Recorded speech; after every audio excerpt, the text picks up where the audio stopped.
Welcome welcome welcome CA final के प्यारे students. आइए आज हम एक नया चैप्टर पढ़ना स्टार्ट करते हैं। चैप्टर का नाम है म्यूचुअल फंड्स। काफ़ी इंटरेस्टिंग चैप्टर है और मुझे पता है कि आप में से बहुत सारे बच्चों ने ऑलरेडी इन्वेस्ट कर रखा है अपना पैसा या माता पिता का पैसा म्यूचुअल फंड्स में, और मुझे लगता है आपको इसके बारे में काफ़ी कुछ पता भी है। लेकिन मैं बिल्कुल बेस से पढ़ाऊंगा जैसा कि मैं हमेशा पढ़ाता हूं, ताकि एक ऐसे स्टूडेंट जिन्होंने सिर्फ म्यूचुअल फंड का नाम सुना है, कभी इन्वेस्टमेंट नहीं की है, वो भी सीख सकें कि म्यूचुअल फंड में किस तरीके से इन्वेस्टमेंट्स होती हैं, क्या होता है म्यूचुअल फंड। हमारा मेन टॉपिक जो है इन दी करिकुलम वो कैलकुलेशन बेस्ड है, यानी हमें म्यूचुअल फंड की कैलकुलेशन के बारे में बात करनी है ज़्यादा। बट मैं कोशिश ये करूँगा कि आपको म्यूचुअल फंड की एक होलिस्टिक ओपिनियन आपको दे पाऊँ, होलिस्टिक व्यू आपको दे पाऊँ। मैं यहाँ पे इन्वेस्टिंग नहीं सिखाता हूँ, ये एक एकेडमिक कोर्स है जो आपको आपके एग्ज़ाम्स के लिए प्रिपेयर कर रहा है, ठीक है जी। लेकिन मैं पूरी कोशिश करूँगा कि आपको थोड़ा बहुत एक्स्ट्रा ज्ञान दे सकूँ, but this is not an investment advice, this will only be academic knowledge. चलिए आइए बात करते हैं। पहले मैं एक जनरल लेमैन के पॉइंट ऑफ व्यू से बताना स्टार्ट करता हूँ म्यूचुअल फंड क्या होते हैं। अगर सोचो आपसे, क्योंकि अब आप सीए पढ़ रहे हैं, तो आपके पड़ोसी, आपके आसपास के लोगों को तो ये उम्मीद होगी कि आप बहुत पढ़े लिखे लोग हैं, आप तो बहुत ज़्यादा इंटेलिजेंट लोग हैं, they must be believing this, है ना। तो हो सकता है वो आपसे कुछ ऐसे सवाल पूछते हों कि बताओ बेटा म्यूचुअल फंड क्या होता है। सोचो वो आपसे पूछें, हो सकता है आपके पड़ोसी को किसी को नहीं पता म्यूचुअल फंड क्या होता है, और वो आपसे जानना चाहता है कि यार आजकल बड़ा म्यूचुअल फंड का क्रेज़ चल रहा है, आजकल बहुत सारे लोग बहुत सारा पैसा लगा रहे हैं, बहुत दुनिया में नाम हो रखा है म्यूचुअल फंड्स का। So what are mutual funds all about, ज़रा इसके बारे में आप हमें बताइए। तो अगर कोई आपसे इसके बारे में पूछ लेता है कि भैया म्यूचुअल फंड ये सब क्या होते हैं, तो आप क्या कहोगे उन्हें?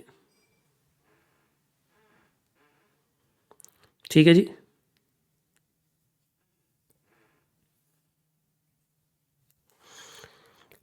बोलिए, इतनी बातें समझे आप मैंने क्या कहा? मैं रिपीट कर देता हूँ। तो म्यूचुअल फंड्स का बेसिक अनुवाद क्या है, बेसिक मतलब क्या है, हम ये बात करना चाहते हैं। देखिए, अगर आप कहें कि हम एक आम आदमी हैं, मान लेते हैं, मैं अपना एग्जांपल लेके चलता हूँ, मान लेते हैं मैं एक आम आदमी हूँ, मेरा काम पूरे दिन इन्वेस्टमेंट्स के बारे में पढ़ने का, स्टॉक्स के बारे में पढ़ने का नहीं है।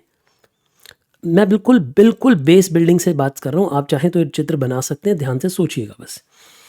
जैसे एग्जांपल लेते हैं, मैं हूँ, अब क्या मेरे पास इतना समय है पूरे दिन कि मैं पूरे दिन स्टॉक्स के बारे में स्टडी करता रहूँ, पढ़ता रहूँ, कौन से वैल्यूएबल स्टॉक्स हैं, किन स्टॉक्स में कोई अच्छी न्यूज़ आने वाली है, किन स्टॉक्स, मान लो किस कंपनी को कोई बड़ा कॉन्ट्रैक्ट मिला है, किस कंपनी का मर्जर अनाउंस हुआ है, किस कंपनी की बात चल रही है मर्जर की, किस कंपनी के एमडी चेंज होने वाले हैं, किस कंपनी की ओनरशिप में चेंज आने वाला है, बहुत सारे और चीज़ें हो सकती हैं। मान लो कि कोई कंपनी एक स्पेसिफिक काम करती है, गवर्नमेंट ने उसे बैन कर दिया है, तो एकदम उसका शेयर प्राइस नेगेटिव जाएगा। क्या मेरे पास इतना समय है कि मैं पूरे दिन स्टॉक मार्केट में बैठकर शेयर्स को एनालाइज करता रहूँ? The answer is no. क्या किसी एक इंसान के पास इतनी क्षमता होती है कि वो इतने शेयर्स के बारे में एनालाइज कर पाए? The answer is no.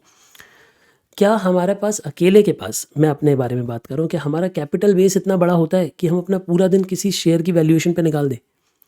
भाई एग्जांपल लो, अगर तो आप एक शेयर में 10 करोड़ रुपए लगाने वाले हो, तो आप उसके बारे में अगर एक महीना स्टडी कर रहे हो, एक महीना उसकी रिपोर्ट्स बना रहे हो, उसके बारे में सब कुछ जान रहे हो, उसके फ्यूचर के बारे में जान रहे हो, तो मुझे लगता है इट इज़ वर्थ इट, क्योंकि आप बहुत बड़ा पैसा अमाउंट इन्वेस्ट करने वाले हो। उस बड़े पैसे पे थोड़ा भी फ़र्क पड़ेगा तो आपको बहुत फ़र्क आ रहा होगा। पर क्या आपका इन्वेस्टमेंट इतना बड़ा होता है? यूजुअली सब लोगों की इन्वेस्टमेंट्स इतनी बड़ी होती हैं। कोई 10 20 30 50 करोड़ रुपए लगाने जा रहा है मार्केट में, नहीं लगा रहा होता, आम आदमी नहीं लगा रहा होता। तो हमारे पास क्या रास्ता बचता है? इमेजिन करिए कि हम एक इंडिविजुअल हैं, हम स्टॉक मार्केट में पैसा लगाना चाहते हैं क्योंकि हमें लगता है कि स्टॉक मार्केट बढ़ती है, तेज़ी से बढ़ती है, एफडी से ज़्यादा रिटर्न देती है, ऐसा मानते हैं ज़्यादातर लोग। मैं इस पे कुछ कमेंट नहीं कर रहा, मैं खुद भी ऐसा मानता हूँ कि स्टॉक मार्केट एफडी से ज़्यादा रिटर्न देती है अगर आपकी सिलेक्शन ठीक रहती है तो। पर क्या मुझे इतना समय है मेरे पास कि मैं खुद स्टॉक पिक करूँ? अच्छा, मान लो मैंने 5 स्टॉक पिक भी कर लिए। इमेजिन करो, मैंने 5 महीने लगाकर 5 कंपनियों के बारे में रिसर्च करी, उनके बारे में बहुत बढ़िया रिसर्च करी, और मैंने 5 अच्छी कंपनियाँ चुनकर उन सब में 2-2 करोड़ रुपए इन्वेस्ट कर दिए। लेकिन क्या मेरे पास अब इतना समय होगा कि मैं इन 5 कंपनियों के बिज़नेस के बारे में हर चीज़ रोज़ न्यूज़पेपर में पढ़ता रहूँ, जहाँ-जहाँ से इन्फॉर्मेशन गैदर कर सकता हूँ करूँ? पहली बात, क्या मुझे सारी इन्फॉर्मेशन मिलेगी? The answer is no. मुझे वो इन्फॉर्मेशन तब मिलेगी जब वो पुरानी हो चुकी होगी, जब उस पे एक्शन, प्राइस एक्शन जो होना है वो हो चुका होगा। यानी जितना प्राइस पे इम्पैक्ट आना है उसके शेयर पे वो ऑलरेडी आ चुका होगा, मेरे पास तो इन्फॉर्मेशन उसके बाद पहुँचेगी। क्या मेरे पास प्रोएक्टिव एनालिसिस की स्किल्स होंगी? शायद नहीं। तो क्या मैंने 5 कंपनियों में इन्वेस्ट कर दिया, क्या मैं 5 कंपनियों में इन्वेस्ट करने के बाद बैठ सकता हूँ पूरी ज़िंदगी आराम से बैठ के? नहीं। मुझे उस पर फिर भी मॉनिटरिंग रखनी पड़ती है। मॉनिटरिंग का मतलब समझते हो क्या होता है? नज़र रखनी पड़ती है कि कौन सी कंपनी अच्छा कर रही है। पता चला उन 5 में से 2 कंपनियों के बहुत बुरे रिजल्ट्स आए हैं, क्वार्टरली रिजल्ट बहुत बुरे आए हैं, तो उनका शेयर प्राइस फॉल होगा। और हो सकता है कोई ड्रामेटिक चेंज हो गया, उसमें से एक बिजनेस गवर्नमेंट ने बैन कर दिया, तो भैया मुझे पता है कि मेरे वो शेयर पिटने वाले हैं, तो मुझे उन्हें बेचकर किसी और कंपनी में पैसा लगाना पड़ेगा। यानी क्या investment is a one time affair या investment is a regular affair? सोच के बोलो। Investment is a regular affair, you have to do it continuously. तो ऐसे में मैं तो परेशान हो जाऊंगा शेयर मार्केट से, और आप भी हो जाएंगे, होपफुली आम आदमी हो जाता है। तो उसका उपाय ढूंढा गया कि इसका उपाय क्या होगा। इसका उपाय है म्यूचुअल फंड। कैसे? अब ज़रा ध्यान से सुनो। तो ऐसे में अगर मान लेते हैं मैं और मेरे जैसे और हज़ारों लाखों लोग हैं, अब हम सबके पास थोड़ा थोड़ा पैसा है, मान लो 5 लाख, 10 लाख, 20 लाख, 15 लाख, 2 लाख, 500, 1000, कुछ भी, और हमें लगता है कि यार हमें तो इन्वेस्टमेंट करनी है, लेकिन अब हमारे पास इतनी बड़ी कैपिटल नहीं है कि हम खुद बैठ जाएं नौकरी छोड़कर, काम छोड़कर, और अपनी इन्वेस्टमेंट्स को मैनेज करने। वो पॉसिबल नहीं होगा। इसीलिए हम क्या करेंगे, सुनिए। इसलिए बीच में रोल में आता है म्यूचुअल फंड। इसलिए बीच में रोल में कौन आता है? Mutual fund. क्या मेरी बात समझे आप? मैंने क्या कहा? बीच में कौन आता है रोल में? Mutual funds. ठीक है। अब क्योंकि बीच में म्यूचुअल फंड्स आता है, हम सब लोग इन्हें पैसा देते हैं। म्यूचुअल फंड, अभी इसका स्ट्रक्चर कैसे होता है मैं वो भी डिस्कस करूंगा आपके साथ। बट म्यूचुअल फंड, ये पैसा म्यूचुअल फंड मैनेजर्स के हाथों में जाता है। म्यूचुअल फंड के अंदर मैनेजर्स होते हैं, ये पढ़े लिखे लोग होते हैं, जिनका काम ही यही है, जिनका काम ही पूरे दिन इन्वेस्टमेंट करने का है।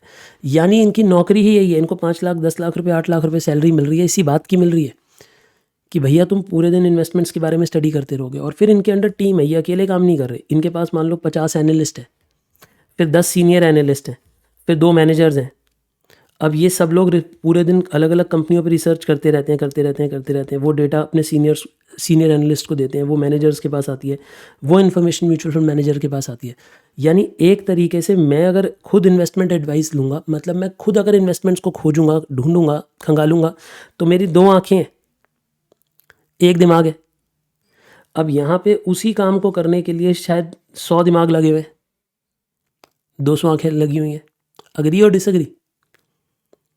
फिर क्या मैं महंगे से महंगे टूल्स खरीद सकता हूँ एनालिसिस के? नहीं, मेरे पास वैसे सॉफ्टवेयर नहीं होंगे, मेरे पास वैसा रियल टाइम डेटा नहीं होगा। इनके पास रियल टाइम डेटा और सॉफ्टवेयर एक्सेस भी होंगे। अब आपको ये समझ आ रहा है कि ये क्यों मुझसे बेटर इन्वेस्टमेंट्स करनी जानते होंगे शायद। अग्री या डिसअग्री? आप मुझे बताओ, अग्री या डिसअग्री? अग्री करते हो आप? तो अब ये जो म्यूचुअल फंड मैनेजर्स हैं, ये इनके पास ज़्यादा डिटेल्ड इन्फॉर्मेशन होती है कंपनीज़ के बारे में। तो हम क्या करते हैं, हम इन्हें पैसा देते हैं और हम इन्हें कहते हैं भैया तुम हमारे बिहाफ पे इन्वेस्ट करो। So this is mutual fund. बस इतना ही है म्यूचुअल फंड। एक्चुअल में म्यूचुअल फंड वर्ड का मतलब यही है। म्यूचुअल मतलब हम सब लोगों का साझा पैसा है, इकट्ठा पैसा है। म्यूचुअल पैसा है, हम सब लोगों ने म्यूचुअल करके फंड इकट्ठा कर दिया और मैनेजर को दे दिया, बोला बेटा तू इन्वेस्ट कर हमारे बिहाफ पे। अब इन सब का खर्चा, इनकी सैलरी है, इनकी सैलरी, ये सब कुछ हम अपने एक्सपेंसेस में से कटवा देते हैं। मतलब क्योंकि हमारा पैसा फिर मार्केट में लगता है, मार्केट में पैसे की कमाई आती है, उस कमाई में से ये कुछ एक्सपेंस काट लेते हैं और बचा हुआ पैसा हमें मिल जाता है, अर्निंग। तो बेसिकली हमने अपने सबने मिलकर पैसा मैनेजर को दे दिया और बोला मैनेजर बेटा तू संभाल हमारा पैसा। This is mutual fund, full stop. बस इसके आगे म्यूचुअल फंड है ही नहीं, खत्म, टॉपिक खत्म। अब तो बस डिस्कशन होना है इनकी टर्मिनोलॉजीज़ के ऊपर। क्या आपको म्यूचुअल फंड का इंटेंट समझ आया? कितने बच्चों को इंटेंट समझ आया? Why mutual fund? अगर कोई आपसे ये पूछे वाई म्यूचुअल फंड, अगर कोई आपसे पूछता है कि वाई म्यूचुअल फंड, तो उसे पहले ये समझाओ, या व्हाट इज़ म्यूचुअल फंड अगर कोई पूछता है तो पहले उसे ये समझाओ कि म्यूचुअल फंड ज़रूरी क्यों है। देखो मैं म्यूचुअल फंड को कोई प्रमोट नहीं कर रहा हूँ, आई am not getting paid by anybody here for promoting mutual fund. बस मैं आपको ये समझाना चाहता हूँ कि देख बेटा, म्यूचुअल फंड में ना बहुत सारे हज़ारों लाखों लोग बहुत सारा पैसा अपना जमा करा देते हैं, क्योंकि वो इंडिविजुअली। अच्छा एक बात हो, इन्हें पैसा क्यों देते हो? ये भी तो अपना एक्सपेंस काट रहा है, ये भी तो अपने एक्सपेंसेस ले रहा है, तो फिर हम इन्हें पैसा क्यों दे रहे हैं? आप मुझे रीज़न दो। क्योंकि इनको एक्सपेंस देने के बाद भी ये ज़्यादा कमा रहे होते हैं। मान लो मैं खुद इन्वेस्टमेंट्स कर रहा होता तो मैं 12% कमा रहा होता, इमेजिन करो, और इन्होंने कमा दिया 15% अपने सूझबूझ से, अपनी अक्ल से, 3% एक्स्ट्रा। अगर उसमें से ये 1% का एक्सपेंस ले भी लेगा तो भी मुझे तो 14% मिल रही है रिटर्न नेट, यानी मुझे तो फिर भी फ़ायदा ही है और मेरा समय बच रहा है। मैं खुद इन्वेस्टमेंट करता तो मुझे पूरे दिन न्यूज़पेपर पढ़ते रहना पड़ता, अपना दिमाग खपाना पड़ता। आज की डेट में आप इस बात को नोटिस कर लीजिएगा जितने भी लोग कि इन्वेस्टमेंट वैल्यू मुझे ऐसा लगता है शायद 2 करोड़ से लेके मे बी 50 से 100 करोड़ के बीच में है ना, उनमें से ज़्यादातर लोगों का मेजर पैसा म्यूचुअल फंड्स में लगा हुआ है, मेजर पैसा म्यूचुअल फंड्स में लगा हुआ है। क्यों? अच्छा सर, इससे बड़े वाले लोगों का क्या होता है? वो हेज फंड्स वगैरह, हेज फंड्स इधर भी चले जाते हैं, 50 करोड़ वाले लोग भी चले जाते हैं, 25 करोड़ वाले लोग भी चले जाते हैं, बट यूजुअली मतलब ऐसे कहो कि 2 करोड़ से 50 करोड़ वाले ज़्यादातर लोग जो होंगे ना, जिनकी इन्वेस्टमेंट साइज़ इतनी होगी, वो ज़्यादातर म्यूचुअल फंड के रूट से जाते हैं। क्योंकि म्यूचुअल फंड्स एक सेफ़र ऑप्शन है, कम एक्सपेंस रेशियो है, थोड़े सेफ़ काम करते हैं। और म्यूचुअल फंड में आप चुन सकते हो कि आपको कैसे फंड में पैसा लगाना है, किस मैनेजर के पास पैसा लगाना है। पहले आप मुझे वाई म्यूचुअल फंड समझ आया? मैं पढ़ाऊंगा तो सही म्यूचुअल फंड, पहले आप मुझे बताओ वाई समझ आने लगा? क्योंकि वाई समझ आने लगेगा तब आपको इसकी इंपॉर्टेंस फील होगी कि हाँ ये इंपॉर्टेंट है, ये ज़िंदगी में एक अच्छी चीज़ है। सुनो, क्या मैं पूरे दिन इन्वेस्टमेंट्स को एनालाइज कर सकता हूँ? नहीं। क्या ये पूरे दिन इन्वेस्टमेंट को एनालाइज कर सकते हैं? हाँ, क्योंकि इनका काम है। भाई मैं मैनेज कर रहा हूँ मान लो 2 करोड़ की इन्वेस्टमेंट, ये मैनेज कर रहे हैं मान लो 8,000 करोड़ की इन्वेस्टमेंट, क्योंकि मेरे जैसे हज़ारों लोगों ने इन्हें पैसा दिया हुआ है। तो इनका इन्वेस्टमेंट साइज़ इतना बड़ा है कि एक्सपेंस ये कर सकते हैं कि अपनी टीम बना सकते हैं, 10 20 30 50 लोगों को रख सकते हैं टीम में, जो इन्हें मैंने इन्फॉर्मेशन देगा रियल टाइम पे। सोचो अब एक एनालिस्ट है, उसका काम है कि एक कंपनी दे दी उसे, मान लो रिलायंस इंडस्ट्रीज़ दे दी, अब वो पूरे दिन सिर्फ रिलायंस के बारे में पढ़ता रहता है, उन्हीं के सारे प्रोडक्ट्स के बारे में, उन्हीं के बारे में इन्फॉर्मेशन गैदर कर रहा है। तो उसे तो रियल टाइम पता होगा ना, आज रिलायंस ने क्या डिसीजन नया लिया है, क्या नया हुआ, किस ब्रांच में नया हुआ, किस जगह डिसीजन हुआ, वो उस चीज़ की इन्फॉर्मेशन उनके पास पहुँचेगी, हमारे पास नहीं पहुँचेगी। क्या मेरी बात समझ आई? और एक बात मैं जो अपने पर्सनल एक्सपीरियंस से बता रहा हूँ कि म्यूचुअल फंड होना क्यों ज़रूरी होता है, मतलब मुझे ऐसा लगता है, अब ये ज़रूरी नहीं है कि आपको लगे। जैसे मानो मैंने 5 कंपनियाँ सिलेक्ट करी, अब मैंने 5 कंपनियों में इन्वेस्ट कर दिया, मान लो सब में अपना 20-20% पैसा पुट कर दिया। अब उनमें से एक कंपनी ने अंडर परफॉर्म करना स्टार्ट कर दिया, पुअर परफॉर्म करना स्टार्ट कर दिया, लेकिन जब 2-4-5% वो गिरेगी तो मुझे तब तक रियलाइज़ नहीं होगा। जब वो 20% गिर जाएगा उसका शेयर, तो मुझे रियलाइज़ होगा ये शेयर तो मुझे नुकसान दे रहा है, और फिर मैं उसे बेचूंगा हबड़ा तबड़ी में, यानी नुकसान पे बेचूंगा, और फिर मैं एक नई कंपनी की रिसर्च करूंगा। इस सब में मुझे समय लगेगा, मेरी अर्निंग टूटेगी। बट म्यूचुअल फंड मैनेजर का क्या होता है, इनके पास स्ट्रॉन्ग इन्फॉर्मेशन होती है कि ये कंपनी अब पुअर परफॉर्म कर रही है, तो ये इमीडिएटली उस कंपनी का शेयर सेल कर देंगे और इमीडिएटली किसी और कंपनी को बाय कर लेंगे। तो जो मुझे 20% डिप झेलना पड़ा, वो शायद ये 5% पे ही बेचकर नई कंपनी खरीद लेंगे और उसमें 5-7% कमा भी लेंगे। तो ये कवर अप कर लेंगे जल्दी। मैं कवर अप नहीं कर पाऊंगा, मैं उतनी जल्दी रोटेट नहीं कर पाऊंगा। प्लस सबसे बड़ी बात, मैं जब रोटेट करूंगा ना तो मुझ पर कैपिटल गेन टैक्स लगेगा। मैं ज़्यादा तेज़ तो नहीं पढ़ा रहा, आपको मेरी बात समझ आ रही है? Am I making sense to all of you? मतलब मैं एक बारी पहले म्यूचुअल फंड इंट्रोड्यूस कर देना चाहता हूँ, फिर हम टॉपिक स्टार्ट करेंगे। हो सकता है आज की क्लास में टिपिकली लिखवाऊँ कुछ भी नहीं, लेकिन मैं पूरा म्यूचुअल फंड का एक ओवरव्यू दे देना चाहता हूँ पहले आपको। एक प्रॉब्लम और देखो, इमेजिन करो कि मैंने लेटेस्ट से मैंने 10 लाख रुपए इन्वेस्ट किए। 10 लाख रुपए मैंने 5 कंपनियों में इन्वेस्ट किए, 1 2 3 4 5, यानी कंपनी 1 में मैंने 2 लाख रुपए लगाए। ठीक है, मैंने इन सब में 2-2 लाख रुपए लगाए। ओके, अब ये जो 2 लाख रुपए मैंने इन्वेस्ट करे, मान लो इसकी वैल्यू बढ़ते बढ़ते 4 लाख हो गई, 100% इंक्रीज़ हो गया शेयर, हो जाता है मान लो 1 साल 2 साल में ये शेयर इंक्रीज़ हो गया जी। अब अचानक से ये 4 लाख वाला शेयर एकदम फॉल होने लग गया, मान लो इसका शेयर प्राइस एकदम से फॉल होने लग गया। अब जब इसका शेयर प्राइस फॉल होने लग गया तो मेरे को लगा अबे यार ये तो दुनिया ही ख़राब हो गई, ये तो अगर शेयर प्राइस फॉल हो रहा है तो दुनिया ख़राब हो गई। ये मान लो शेयर प्राइस कम फॉल होते होते 3.5 लाख पे आ गया, 10-12% का फॉल हो गया मेरे लिए। अब मैं इसे बेच रहा हूँ, 3.5 लाख में, और फिर कोई नया शेयर खरीदूंगा 3.5 लाख के। बट एक बात पता है क्या, जब मैं सेल करूंगा और जब मैं बाय करूंगा,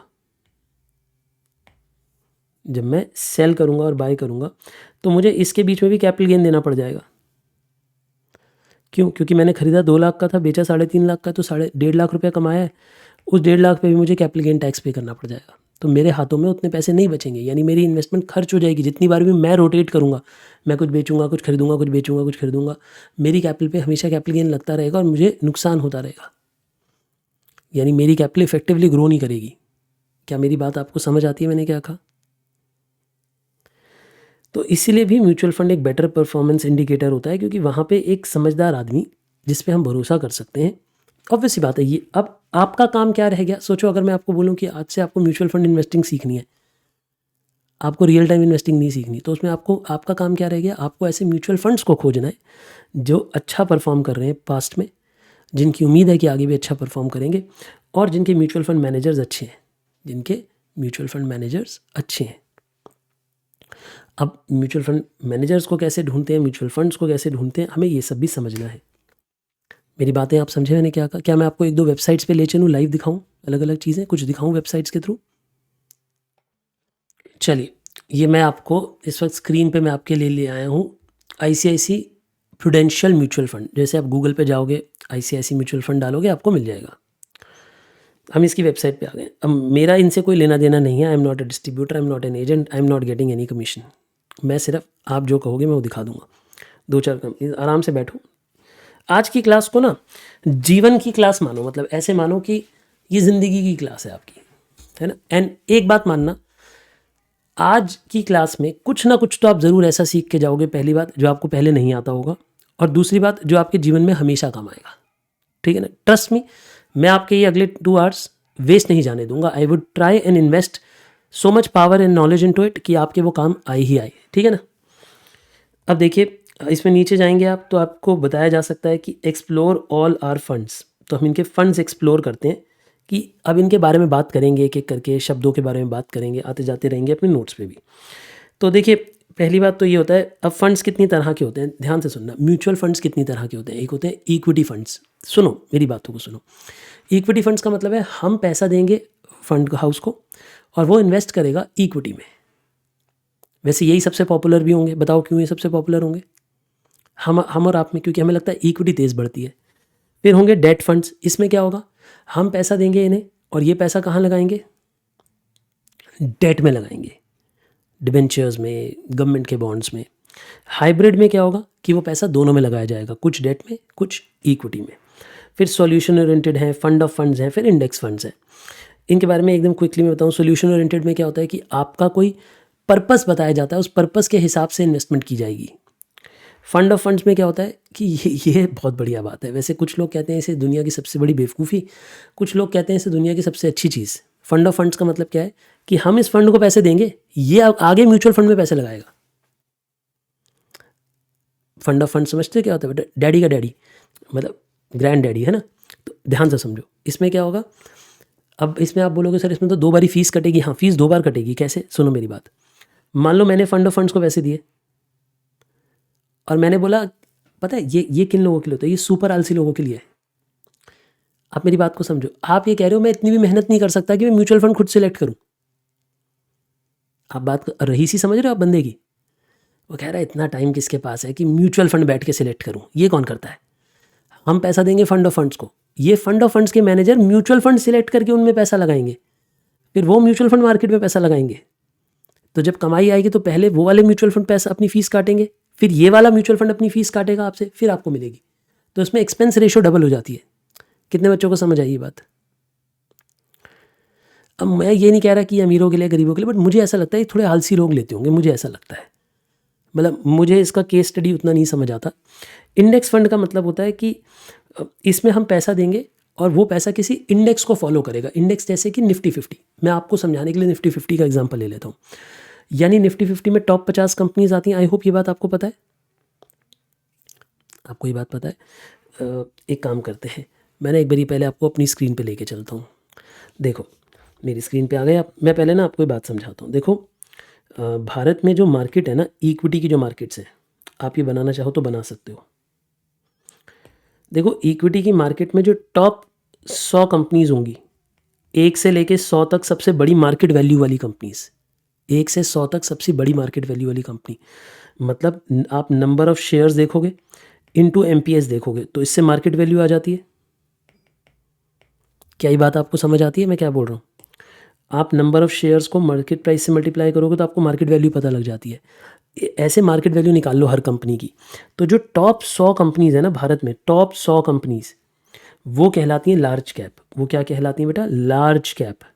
जो आपने कभी ना कभी सुना होगा किसी से कि लार्ज कैप फंड्स या लार्ज कैप इन्वेस्टमेंट या लार्ज कैप स्टॉक, है ना। तो लार्ज कैप मतलब इज्जत की बात है कि वो पहले 100 लोगों में आ रही है। मतलब ऐसे समझ लो कि आपके मतलब कोई रैंक हुआ है, कहीं एग्ज़ाम दिया, तो पहले 100 रैंक जो है वो लार्ज कैप के हैं। समझ गए आप? अब जो 101 से चालू होंगे ना बेटा, 101 से 250 तक, ये मिड कैप कहलाते हैं। ये क्या होते हैं? Mid cap. मिड कैप मतलब इनकी मीडियम कैपिटलाइजेशन है, ऐसे माना जाता है। और फिर इसके बाद चुन्नू मुन्नू, ये सब स्मॉल कैप है। ये सब क्या होती है बेटा? Small cap. तो एक मेरे सवाल का जवाब दो, सबसे ज़्यादा कंपनियां किस में होती होंगी? तो आप बोलोगे स्मॉल कैप। स्मॉल कैप में तो हज़ारों कंपनियां आ जाएंगी। क्यों बेटा? 251 से आगे, मतलब 251 और उससे आगे सारी कंपनियां स्मॉल कैप है। वैसे ज़्यादातर लोग ना सिर्फ 500 कंपनियों तक ही इन्वेस्टमेंट करना चाहते हैं, उसके ऊपर इन्वेस्टमेंट नहीं करना चाहते, क्योंकि उसके बाद वाली कंपनियां बहुत छोटी होती हैं और बड़ी इरेगुलर होती हैं। उनका कोई दीन ईमान नहीं होता, मतलब उनका पता नहीं है यार वो कब डूब जाएं, कब बर्बाद हो जाएं, तो उस पर थोड़ा रिस्क तो रहता ही है। क्या मेरी बात आपको समझ आ गई? क्या ये लार्ज कैप मिड कैप, कितने बच्चों को ये ऑलरेडी पता था large cap mid cap small cap कैसे देखी जाती हैं? सबको पता था। कितने बच्चों को, अच्छा बताओ कितने बच्चों को नहीं पता था? चलो, एक दो बच्चे ईमानदार हैं जिन्हें नहीं पता था। वैसे सोचो सीए फाइनल के बच्चे को भी नहीं पता। ये इंटर में पढ़ाया जाना चाहिए, मुझे ऐसा लगता है। चलो कोई नहीं, भगवान चाहेगा तो आने वाले टाइम में आ जाएगा ये भी इंटर के कोर्स में। सुनो, large cap mid cap small cap समझ आ गया आपको? ठीक है सर। तो हम आपसे बात कर रहे थे कि ना, जैसे हम म्यूचुअल फंड को पैसा देते हैं, तो म्यूचुअल फंड को हम ये भी बताते हैं कि लार्ज कैप में लगाना है, मिड कैप में लगाना है, स्मॉल कैप में लगाना है, या फ्लेक्सी मतलब बेटा फ्लेक्सिबिलिटी है, कहीं भी लगा दियो, या मल्टी कैप मतलब पैसा देते हुए बता देते हैं कि तीनों में लगना चाहिए। अभी ये सब डिस्कस करूंगा मैं, आज सारी डिस्कस करूंगा मैं। आज म्यूचुअल फंड नहीं पढ़ाता, मतलब टॉपिक पढ़ाता ही नहीं, लेकिन आज मैं सारा म्यूचुअल फंड खोल के रख दूंगा आपके दिमाग में, आपको सारी टर्मिनोलॉजी बता दूंगा। और जो बच्चे लिंक्डइन पे आर्टिकल लिख रहे हैं ना बढ़िया बढ़िया आजकल, उन्हें 10-15 आर्टिकल्स का ओपिनियन दे दूंगा।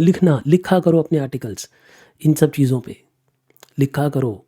जब कल को फाइनेंस की जॉब ढूंढने जाओगे दिखाई देगा कि हाँ इस बच्चे का ट्रैक इतना अच्छा है, फाइनेंस पे बातें लिखता है। आप मेरी बात को समझो। आप इंडिविजुअली कैसे हो, nobody is bothered about that. LinkedIn is not Instagram. Difference create करो उसमें। LinkedIn should be what your professional intent is. मैं दोबारा बोल रहा हूँ, LinkedIn should reflect what your professional intent is. शायद मैं अपने लिंक्डइन पे I am free, I can write anything, because in the nature of the work which I do is different as compare to the nature of the work which you might have to do tomorrow, है ना? तो अपने, अगर आपको finance पसंद है तो finance पे, अकाउंट्स पसंद है अकाउंट्स पे, टैक्सेशन पसंद है टैक्सेशन पे, उस पे आर्टिकल लिखो। दैट विल बी मोर, चाहे उस पर व्यूअरशिप कम होगी, लेकिन that will add value to your LinkedIn. ठीक है ना? चलिए वापस आते हैं। तो मैंने आपको बताया कि ये 3 तरह के ऐसे 3 तरीके से कंपनीज बनी होती हैं। तो अब हम, अच्छा इंडेक्स फंड में आपको समझा रहा था निफ्टी 50 के लिए। पहले देखो, इसमें से जो टॉप 50 कंपनीज है दे आर निफ्टी 50। तो जो निफ्टी 50 है वो क्या है बोलो?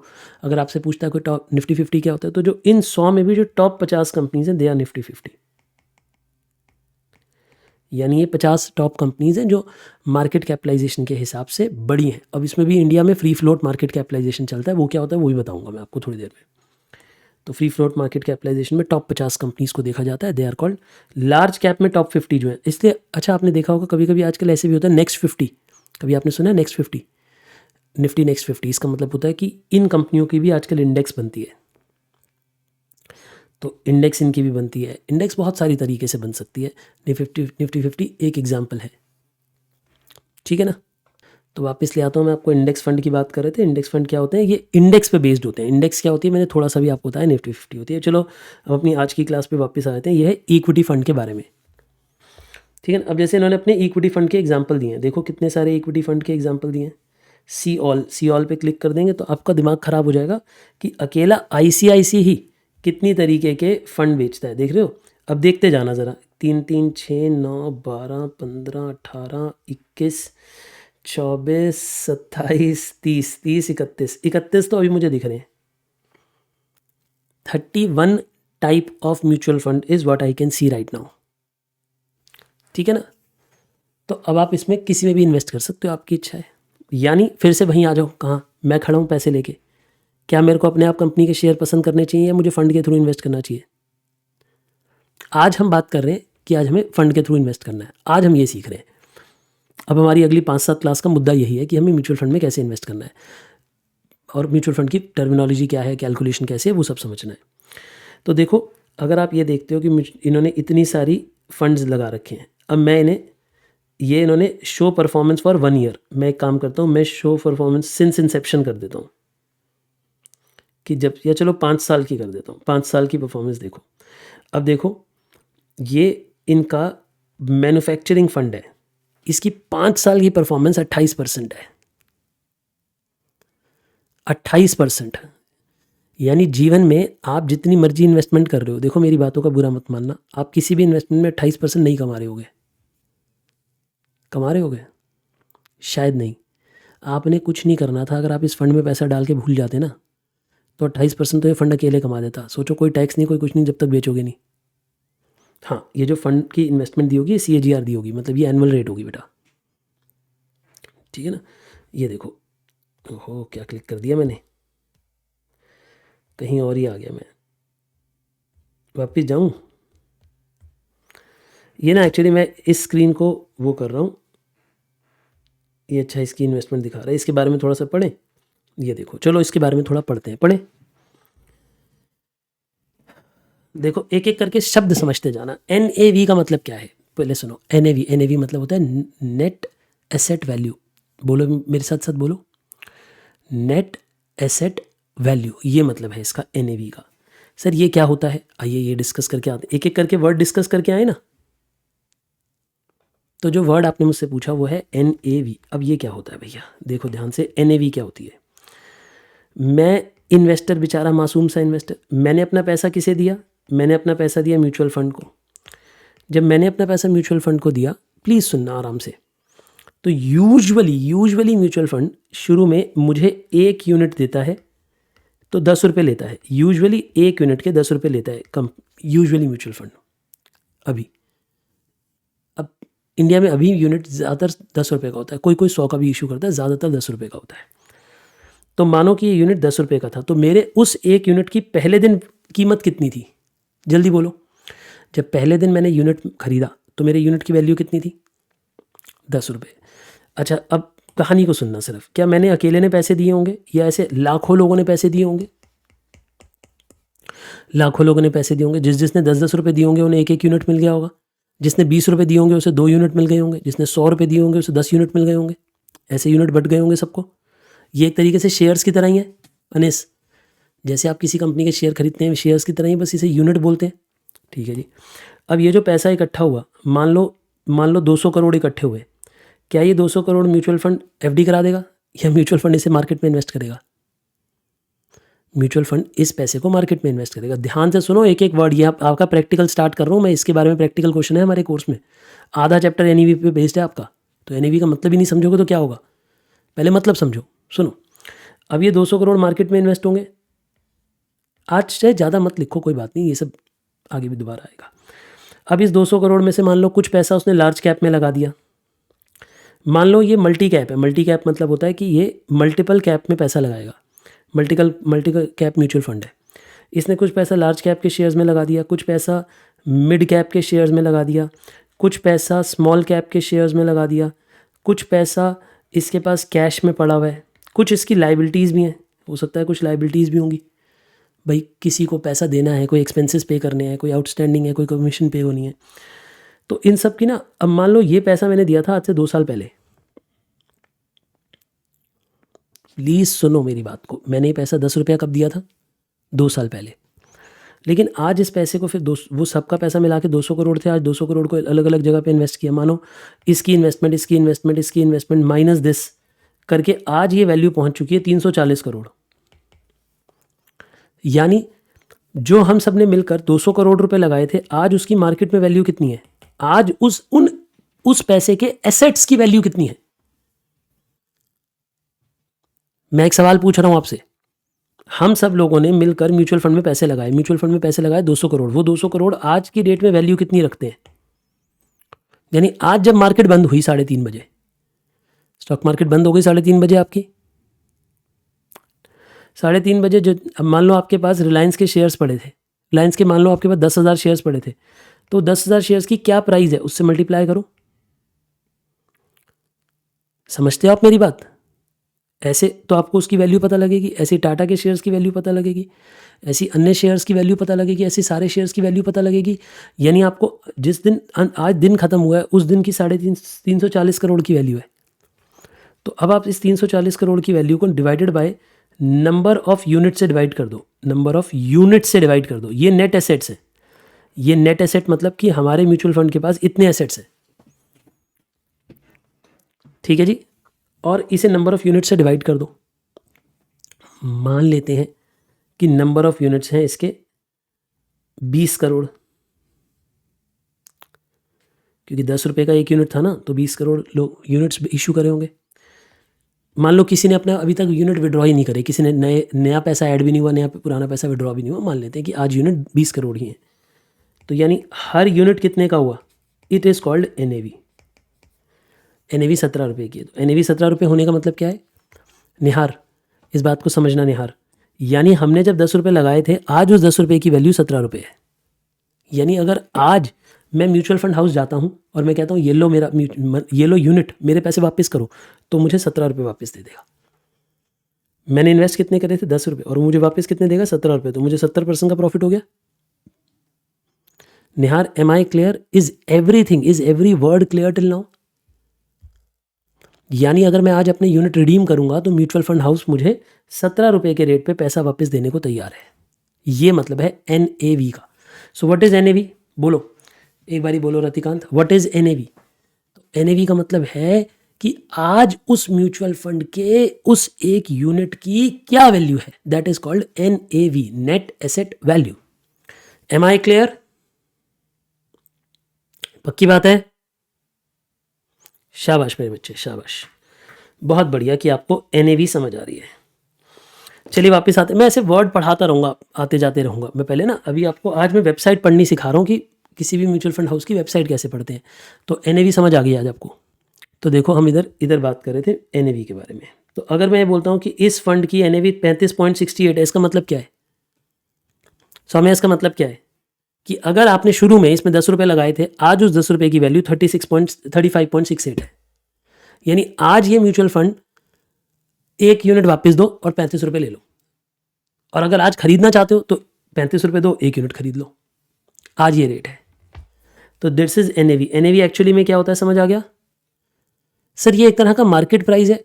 एक्चुअली बेटा एक प्रॉब्लम है, म्यूचुअल फंड मार्केट में नहीं बिकते, स्टॉक मार्केट में नहीं बिकते। मार्केट मतलब stock market.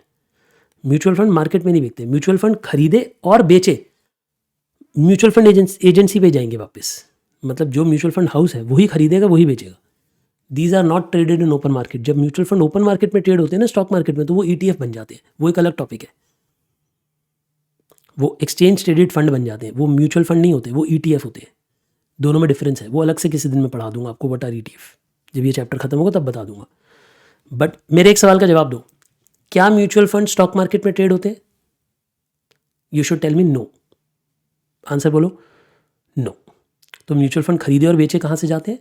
Mutual fund house के थ्रू। म्यूचुअल फंड हाउस के थ्रू, म्यूचुअल फंड एजेंट के थ्रू आप खरीदते बेचते हो, म्यूचुअल फंड हाउस से सीधा। आपको म्यूचुअल फंड ये वाला खरीदना है, सीधा ये देखो, ये किसकी वेबसाइट है? ये ICICI प्रूडेंशियल की वेबसाइट है। सीधा जाओ, बाय करो, यहाँ पे खरीद लो, पैसा डालो, इन्वेस्ट करो, बात खत्म। सीधा वेबसाइट से खरीदो। तो ये क्या आप स्टॉक मार्केट से खरीद रहे हो? नहीं, सीधा म्यूचुअल फंड हाउस से खरीदो, बेच रहे हो। लिखा है ना इन्वेस्ट नाउ। डालो अपनी बैंक डिटेल, डालो पैसा, पैन नंबर डालो, वेरीफाई करो अपने आप को, पैसा इन्वेस्ट करो, बात खत्म। सीधा डायरेक्ट इन्वेस्ट करो। चलिए आगे बात करते हैं। एज का मतलब क्या है कि ये स्टार्ट कब हुआ था? आज से 6 साल 10 दिन पहले। सोचो 6 साल में से पिछले 5 साल में इन्होंने 28% की कमाई करके दी है। अच्छा ये देखो, AUM मतलब होता है एसेट अंडर मैनेजमेंट। मतलब इस म्यूचुअल फंड के पास कितना पैसा है, कितने पैसे को संभाल रहे हैं ये लोग? तो 7,000 करोड़ के आसपास पैसा संभाल रहे हैं। यानी अभी जिस फंड के बारे में हम बात कर रहे हैं वो कितना पैसा संभाल रहे हैं? लगभग 7,000 करोड़। तो क्या वो 7,000 करोड़ किसी एक जन का होगा या हजारों जन का होगा? लाखों हजारों लोगों ने पैसा दिया होगा बेटा, है ना। एग्जिट लोड, बेटा एग्जिट लोड वैसे यूजुअली एग्जिस्ट नहीं करता है, बट उसमें बताया उसने कि इफ़ NAV इज़, वो कुछ ना कुछ कंडीशन बताइए। एग्जिट लोड का मतलब क्या होता है, मैं समझाता हूँ। जैसे मानो अगर मैं अपने यूनिट रिडीम वापस देना चाहता हूँ, मैं अपने यूनिट वापस दे के पैसा लेना चाहता हूँ, तो that is I am exiting. What am I doing, I am entering the fund और I am exiting the fund, I am exiting. तो ऐसे में एग्जिटिंग के टाइम पे कभी कभी म्यूचुअल फंड हाउस आप पे फीस लगा देता है, आप पे चार्ज लगा देता है कि हम इतना पैसा काटेंगे, तो वो 1% काटने की बात कर रहा है। किस सिचुएशन में वो बताया होगा, मैं उसके भी डिटेल में नहीं जाना चाहता, बट एग्जिट लोड क्या होता है समझ आ गया कि अगर आप जाओगे तो आपका 1% पैसा कट जाएगा। यानी इमेजिन करो आप 35 रुपये का एक यूनिट बेचोगे तो उसमें से 1% कट जाएगा, यानी 35 पैसा कट जाएगा बेसिकली, ठीक है ना। और यूजुअली एग्जिट लोड ऐसा नहीं होता कि हमेशा हो, यूजुअली शॉर्ट टर्म में अगर आप पैसा वापस निकालते हो तो होता है, वो आपको कंडीशन पढ़नी चाहिए तभी पैसा इन्वेस्ट करना चाहिए शुरू में। देखो इसने खुद ही बताया कि इंडिकेटिव इन्वेस्टमेंट होराइजन, मतलब ये खुद बोल रहे हैं कि अगर आपने इस फंड में पैसा लगाना है और आप कमाई देखना चाहते हो ना अच्छी, तो कम से कम 5 साल इन्वेस्ट करो, ठीक है। फिर ये आपको TER बता रहा है उसकी कितनी कितनी है, ये हम अलग से डिस्कस कर सकते हैं। फंड की परफॉर्मेंस देख लो, 3 साल में इस स्कीम ने 29% कमाया है, जबकि 3 ईयर बेंचमार्क जो है निफ्टी की मैन्युफैक्चरिंग इंडेक्स जो है उसने 26% कमा के दिया है, ठीक है जी। अब ये देखो ये बता रहा है कि अगर आपने यहाँ यहाँ इतने इतने पैसे डाले होते, सोचो अगर आपने 1 साल पहले SIP स्टार्ट की होती तो आपने पैसा इन्वेस्ट कितना किया होता, आपने इन्वेस्ट 60,000 किया होता, आपके उस 60,000 की कीमत अब 77,000 हो गई होती, 1 साल में इतनी इनकम आ गई होती। अब आइए ये बात करते हैं, अब हम बात करेंगे पोर्टफोलियोज़ की कि इस सेक्टर में क्या क्या होल्ड कर रखा है उन्होंने, इस सेक्टर में क्या क्या उन्होंने होल्ड कर रखा है। देखिए इस सेक्टर में कितनी कैपिटल गुड्स की इंडस्ट्रीज़ के शेयर ले रखे हैं इन्होंने,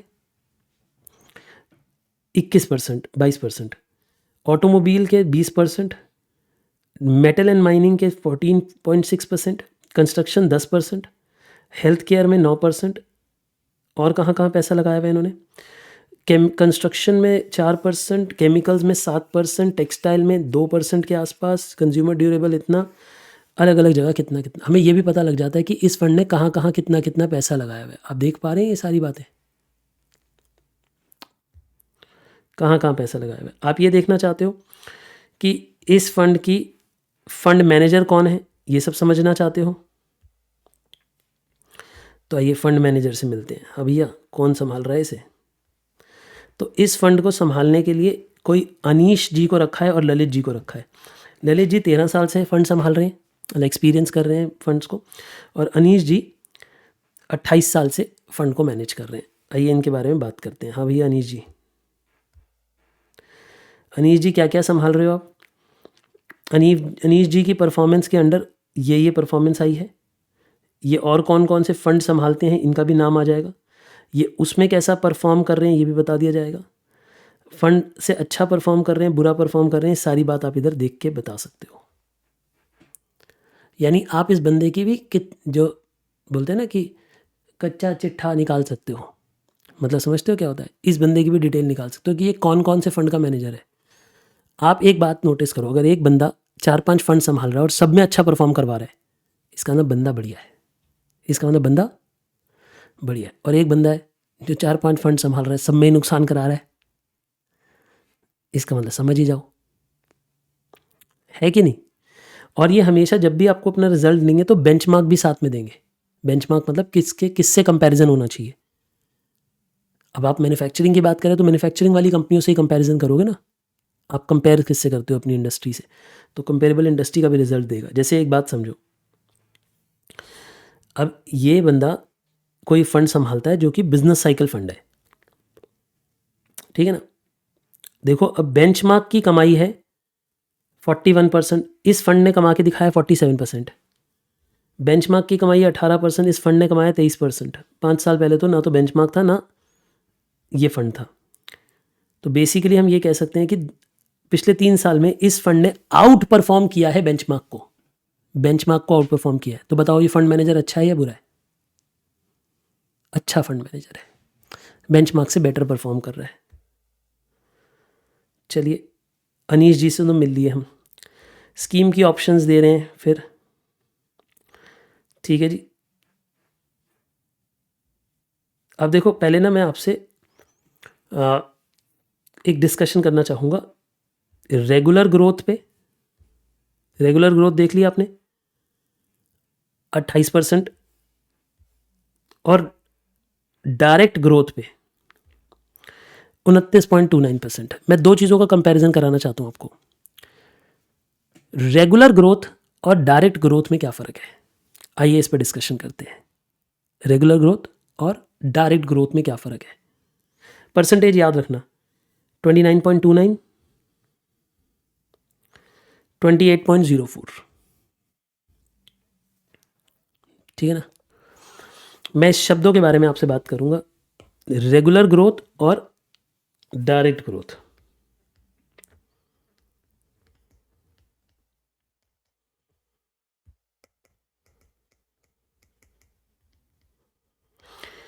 ये आप हो, ठीक है। अगर आप इसी म्यूचुअल फंड में इन्वेस्ट कर रहे होते, मानो ये म्यूचुअल फंड सेम है, लेकिन अगर आप डायरेक्ट इन्वेस्ट कर रहे होते, डायरेक्ट मतलब आपने पैसा दिया और वो पैसा सीधा म्यूचुअल फंड हाउस में आया, इमेजिन करो, तब अगर आप 100 रुपये देते तो पूरे 100 रुपये इनके पास पहुंचते, तो आपकी कमाई ज़्यादा होती। लेकिन रेगुलर ग्रोथ का मतलब होता है कि आपने पैसा दिया, लेकिन बीच में एक एजेंट है, म्यूचुअल फंड डिस्ट्रीब्यूटर है बीच में। एजेंट समझते बेटा क्या होता है? एजेंट मतलब जब आपने म्यूचुअल फंड खरीदा तो आपने म्यूचुअल फंड सीधा इनकी वेबसाइट पे जाके डायरेक्टली नहीं खरीदा, आपने किसी एजेंट के थ्रू खरीदा, डिस्ट्रीब्यूटर के थ्रू खरीदा। तो जब आप डिस्ट्रीब्यूटर के थ्रू खरीदते हैं और पैसा जाता है, तो अगर आपने 100 रुपये डाले होंगे तो शायद यहाँ पे 99 ही पहुँचे होंगे या 98 ही पहुँचे होंगे, चलो 99 पहुँचे होंगे मान लो। तो जो आपकी कमाई होगी वो कंपेरेबली कम फील होगी। बताओ कम क्यों फील होगी? आपको बात समझ आ रही है मैंने क्या कहा? यानी यहाँ पे अर्निंग रेट अगर 29.29% है तो यहाँ पे 28.04% है। यहाँ कम परसेंटेज कमाई हो रही है। बताओ कम कमाई क्यों हो रही है? रीज़न दो मुझे। क्योंकि डिस्ट्रीब्यूटर की कमीशन इन्वॉल्व होती है, क्योंकि डिस्ट्रीब्यूटर की कमीशन इन्वॉल्व होती है। और पता है एक बात हो, म्यूचुअल फंड में कमीशन ऐसी नहीं है कि आपने एक बार ही म्यूचुअल फंड पे कमीशन दे दी, बात खत्म। जैसे जैसे आपकी वैल्यू बढ़ती जाएगी, आपकी अर्निंग बढ़ती जाएगी, उतनी उतनी कमीशन और जाती जाएगी। मतलब जो म्यूचुअल फंड की कमीशन होती हैं वो प्रोग्रेसिव होती हैं, साथ साथ चलती हैं। समझे आप मेरी बात? तो क्या आपको लगता है म्यूचुअल फंड डिस्ट्रीब्यूटर को इन्वॉल्व करना चाहिए बीच में कि नहीं करना चाहिए? कितने बच्चों को लगता है नहीं करना चाहिए? क्योंकि डायरेक्ट में कमाई ज़्यादा है, रेगुलर में कम है। रेगुलर जब भी किसी प्लान को आप पढ़ो, अगर उसमें लिखा हो डायरेक्ट तो मतलब आप और कंपनी के बीच में कोई एजेंट नहीं है। लेकिन अगर लिखा हो रेगुलर तो इसका मतलब आप किसी एजेंट की वेबसाइट के थ्रू बुकिंग कर रहे हो, आप किसी एजेंट की वेबसाइट के थ्रू बुक कर रहे हो, ठीक है। मैं आपको एक चोर बात समझाऊं, चोर की आज की डेट में मतलब मुझे दया भी आती है और मुझे ऐसी चोरी को देख के शर्म भी आती है कि भारत में क्या हो रहा है ना। मैं नाम ही ले देता हूँ मैं इनकी, ऐसी की तैसी। एक कंपनी है कोटक, ठीक है, ठीक है जी। मेरे फैमिली में किन्हीं का कोटक में बैंक अकाउंट है, ठीक है जी। अब उन्होंने कुछ म्यूचुअल फंड में इन्वेस्टमेंट्स करनी थी। उन्होंने मुझसे किसी चीज़ की राय मांगी, मैंने उन्हें एक फ़ंड का नाम बताया जो कि बाय चांस कोटक के पास था। अब उस व्यक्ति का कोटक में बैंक अकाउंट था, तो मैंने उन्हें बोला कोटक से ले लेना, कोटक की वेबसाइट पे जाके ले लेना। तो उस व्यक्ति ने कोटक की बैंक की वेबसाइट पे लॉगिन किया, बैंक के पोर्टल पे लॉगिन किया। बैंक किसका? कोटक का। बैंक अकाउंट कहाँ पे है? कोटक में। बैंक की वेबसाइट के अकाउंट में जब आप लॉगिन करते हो तो इन्वेस्ट का ऑप्शन दिखता है, उस पर उन्होंने इन्वेस्ट के ऑप्शन पे क्लिक कर दिया, म्यूचुअल फंड पे कहीं चले गए। मतलब मुझे एग्जैक्ट प्रोसेस नहीं पता, बट हुआ कुछ ऐसा ही होगा। उन्होंने म्यूचुअल फंड खरीदे। कहाँ से खरीदे? कोटक के बैंक अकाउंट से खरीदे। और खरीदे किसके? कोटक के। लेकिन कोटक के म्यूचुअल फंड जब कोटक के बैंक के थ्रू खरीद रहे हो ना आप, तो भी रेगुलर प्लान दे दिया उन्होंने। क्यों? क्योंकि वो मानते हैं कि कोटक बैंक और कोटक म्यूचुअल फंड अलग अलग कंपनीज हैं। वो कोटक बैंक वहाँ पे एज एन एजेंट काम कर रहा है कोटक म्यूचुअल फंड्स का।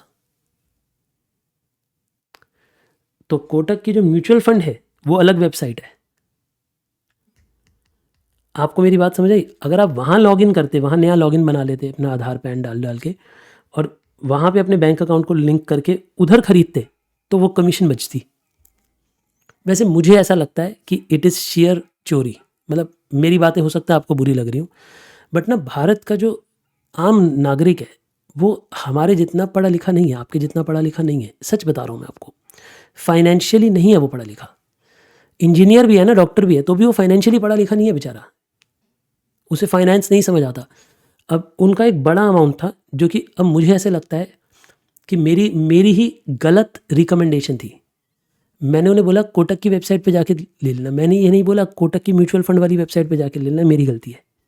मुझे ये बात जस्टिफाई करनी चाहिए थी कि म्यूचुअल फंड और बैंक अलग अलग है, म्यूचुअल फंड वाली वेबसाइट पे जाना और वहाँ ख़रीदना।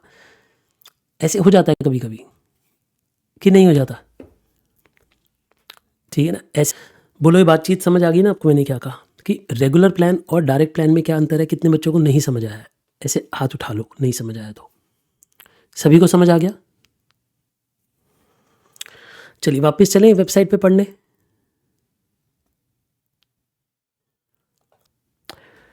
बोलिए, बातचीत समझ आई?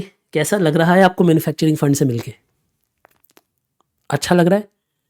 तो भ्रम और बर्बाद करूं आपको?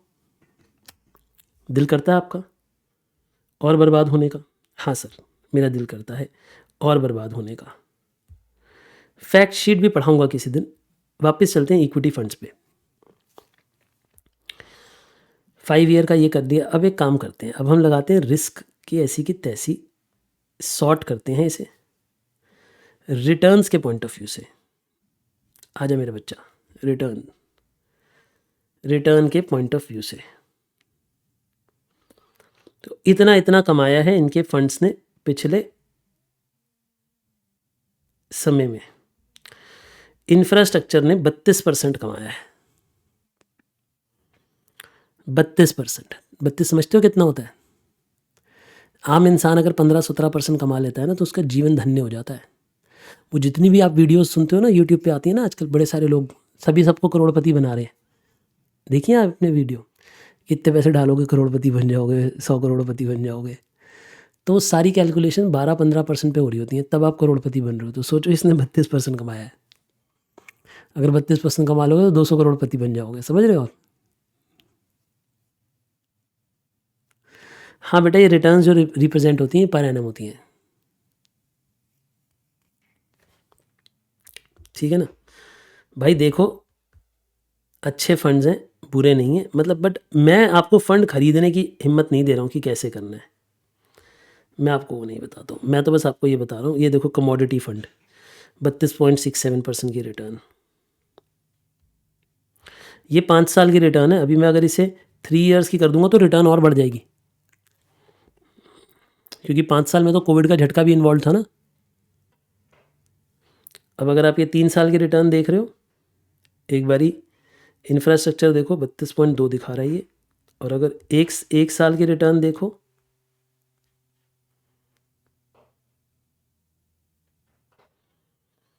आ जा बेटा, जल्दी जल्दी लोड हो जा। बिजनेस साइकिल फंड को देख रहे हो कितनी दिखा रहा है? 43%। Manufacturing fund 52%। हे प्रभु, बेचारा लोड ही नहीं कर पा रहा, उसकी ज़िंदगी बर्बाद हो गई है इतना पैसा देख के। आपने किस किस फंड में पैसा लगाया हुआ ये बताओ। अब ऐसे में ऐसा नहीं लगता कि फंड ऑफ फंड ही सही है? इतने फंड से कौन ध्यान रखेगा? इससे अच्छा फंड ऑफ फंड्स को दे दो, अपने आप फंड भी वो ही सिलेक्ट करे, ठीक है ना?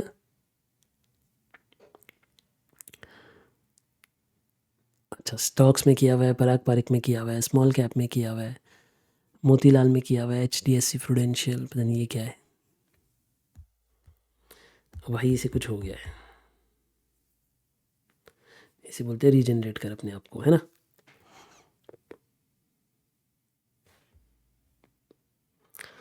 ये देखो, ये देखो कितनी कमाई है बेटा एक साल में? 52%, 52%। गजब नहीं है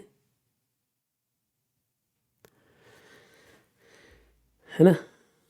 रिस्कोमीटर देख रहे हो? भयंकर रिस्की, एकदम लाल पे हो रखा है, मतलब भयंकर रिस्की। चलो इस पे चर्चा करें, थोड़ी सी करना चाहोगे? बस इस पे चर्चा करते हैं, फिर पढ़ाई पढ़ने लग जाएंगे, है ना। थोड़ी सी बातें और दिखाता हूँ इसमें। ये लॉन्ग टर्म है, वेल्थ क्रिएशन है। 35 की एनओवी, ये वही वाला हमने खोल लिया दोबारा, है ना। मैन्युफैक्चरिंग ही देखा था पहले हमने। ओहो, फिर नहीं देखेंगे, फिर कुछ और देखेंगे। यार ये देखो, यही अच्छा है। लार्ज एंड मिड कैप, ये तो सेफ भी है। क्यों? बहुत ज़्यादा रिस्की भी नहीं है। क्यों? आप बड़ी कैपिटल में ही पैसा लगा रहे हो। और कमाई कितनी है? ओहो हो प्रभु, एनएवी देख रहे हो कितनी है? 977 का एक यूनिट है, मतलब लगभग 1000 रुपये का। और कितने साल से चल रहा है? 26 साल से। मैं उम्मीद करता हूँ कि 10 रुपये का इशू हुआ होगा शायद। मुझे इस फंड के बारे में नहीं पता, मेरी इन्वेस्टमेंट नहीं है इसमें। पर सोचो 10 रुपये लगाए थे 26 साल पहले, आज वो 10 रुपये कितने बन चुके हैं? लगभग 1000 रुपये। ठीक है ना।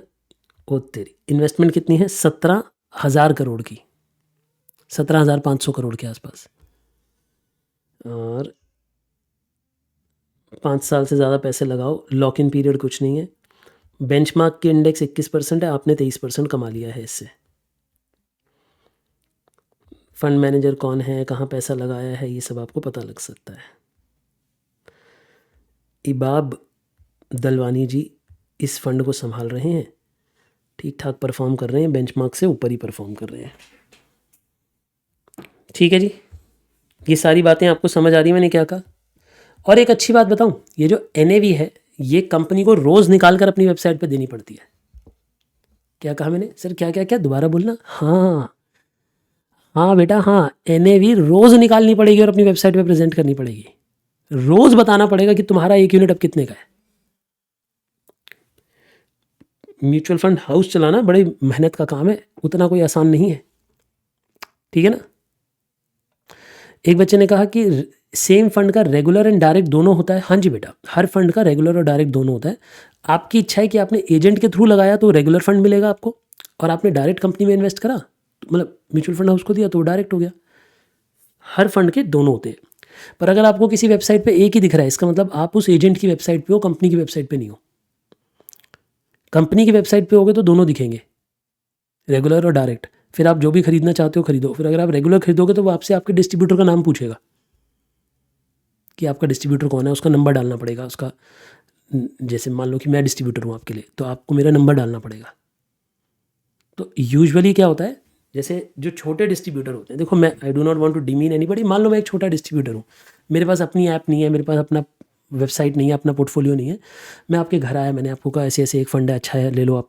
आपने कहा ठीक है लगवा दो मेरे पैसे। तो मैं आपसे क्या करूँगा, मैं आपको नहीं बताऊँगा, लेकिन घर आके ऐसी वेबसाइट पे बैठ के ही आपकी आपकी डिटेल भरूँगा, बट उसमें रेगुलर में अपना नाम डाल दूँगा। आप समझ रहे हो मेरी बात?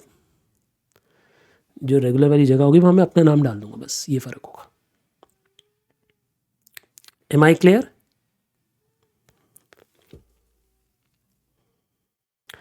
चलिए, तो मुझे लगता है कुछ कुछ बातें तो समझ आ गई हैं, बाकी हम आते जाते रहेंगे थोड़ा बहुत और वेबसाइट पे। एक वेबसाइट की और बड़ी डिमांड आ रही है पराग पारिक की, वो भी दिखा दूँ क्विकली। ये पराग पारिक की अपनी वेबसाइट है ना। इसमें थोड़ी इन्फॉर्मेशन ढूंढ लेते हैं हम। जैसे ये तो अपने वेबसाइट में बता रहे हैं कि भैया हम कौन हैं, हम क्या काम करते हैं, है ना, वो सारी बातें बता रहे हैं। जैसे 1% लोड लेते हैं, ये कब लेते हैं, एग्ज़िट पे, एंट्री पे, वो सब बता रहे हैं। जैसे इनका फ्लेक्सी कैप फंड है। अब इस फंड के बारे में की डिटेल्स चाहिए तो की इन्फॉर्मेशन मेमोरेंडम डाउनलोड कर लो। ठीक है ना। तो ये बता देगा कि पराग पारिक का KIM क्या है। हर किसी फ़ंड का एक KIM होता है। तो ये बता रहे हैं कि हमारा फ़ंड कितना रिस्की है और कौन इसे मैनेज कर रहा है, अपनी सारी डिटेल, ट्रस्टी कंपनी। अब ये ध्यान रखना, मैं अभी थोड़ी देर में आपसे ये बात करने वाला हूँ, ये नाम ध्यान रखना, ये 3 वर्ड ध्यान रखना, स्पॉन्सर, AMC, ट्रस्टी। 3 वर्ड बोलो, थ्योरी के लिए बहुत इंपॉर्टेंट है आपके लिए। क्या नाम बोले मैंने? Sponsor, asset management company and trustee company. लेकिन आप एक बात देख रहे हो, तीनों ही PPF पराग पारिक के अपने ही हैं। तीनों के तीनों PPFAS के अपने ही हैं। बट ये तीनों क्या हैं मैं बताऊंगा, क्योंकि आज जब मैं चैप्टर पढ़ाना स्टार्ट करूंगा तो इधर से ही थ्योरी स्टार्ट करूंगा। फिर ये एसेट एलोकेशन बता रहा है कि हम कितना पैसा किस में डालते हैं, इक्विटी में डालते हैं, डेट में कब डालते हैं, मैक्सिमम मिनिमम रिस्क के टाइम पे, वो सारी अपनी डिटेल बता रहा है कि हम कैसे इन्वेस्ट करते हैं। बेसिकली आपको कभी दिल करे तो 31 पेज का पढ़ लेना जब आप वेले होगे तो, मैं तो हूँ नहीं इतना वेला, ठीक है। चलो वापस आ जाते हैं। तो आपने इसके बारे में जो जानना है आप जान सकते हो, स्कीम के बारे में। आपको NAV के बारे में जानना है, NAV के बारे में जान सकते हो। अब इनका AUM देख लो जरा,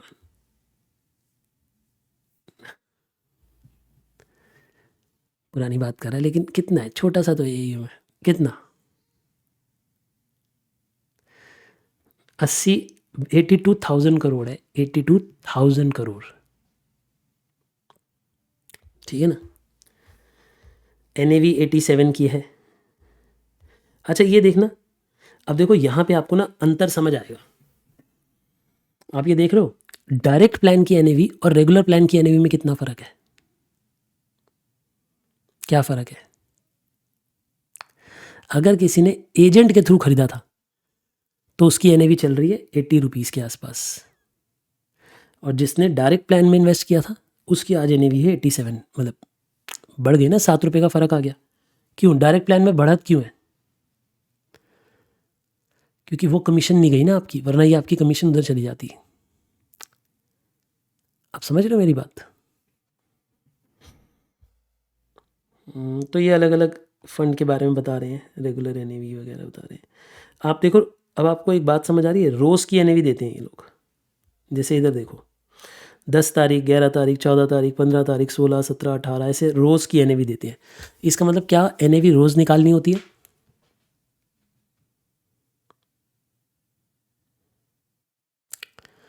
क्या NAV रोज़ निकालनी होती है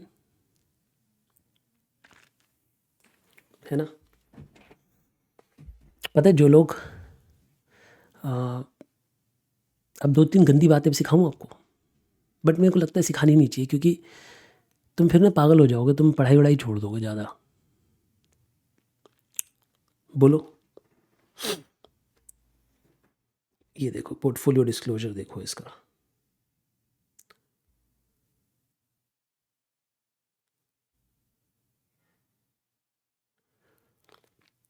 ये देखो। अब ये गंदी बात है लेकिन ये अच्छी बात, ऐसी बातें आपको करनी नहीं चाहिए इस उम्र में अभी, है ना। अब एक बात बताओ, एक फंड मैनेजर है जो कि 80,000 करोड़ रुपया मैनेज कर रहा है, जोर की बोलो।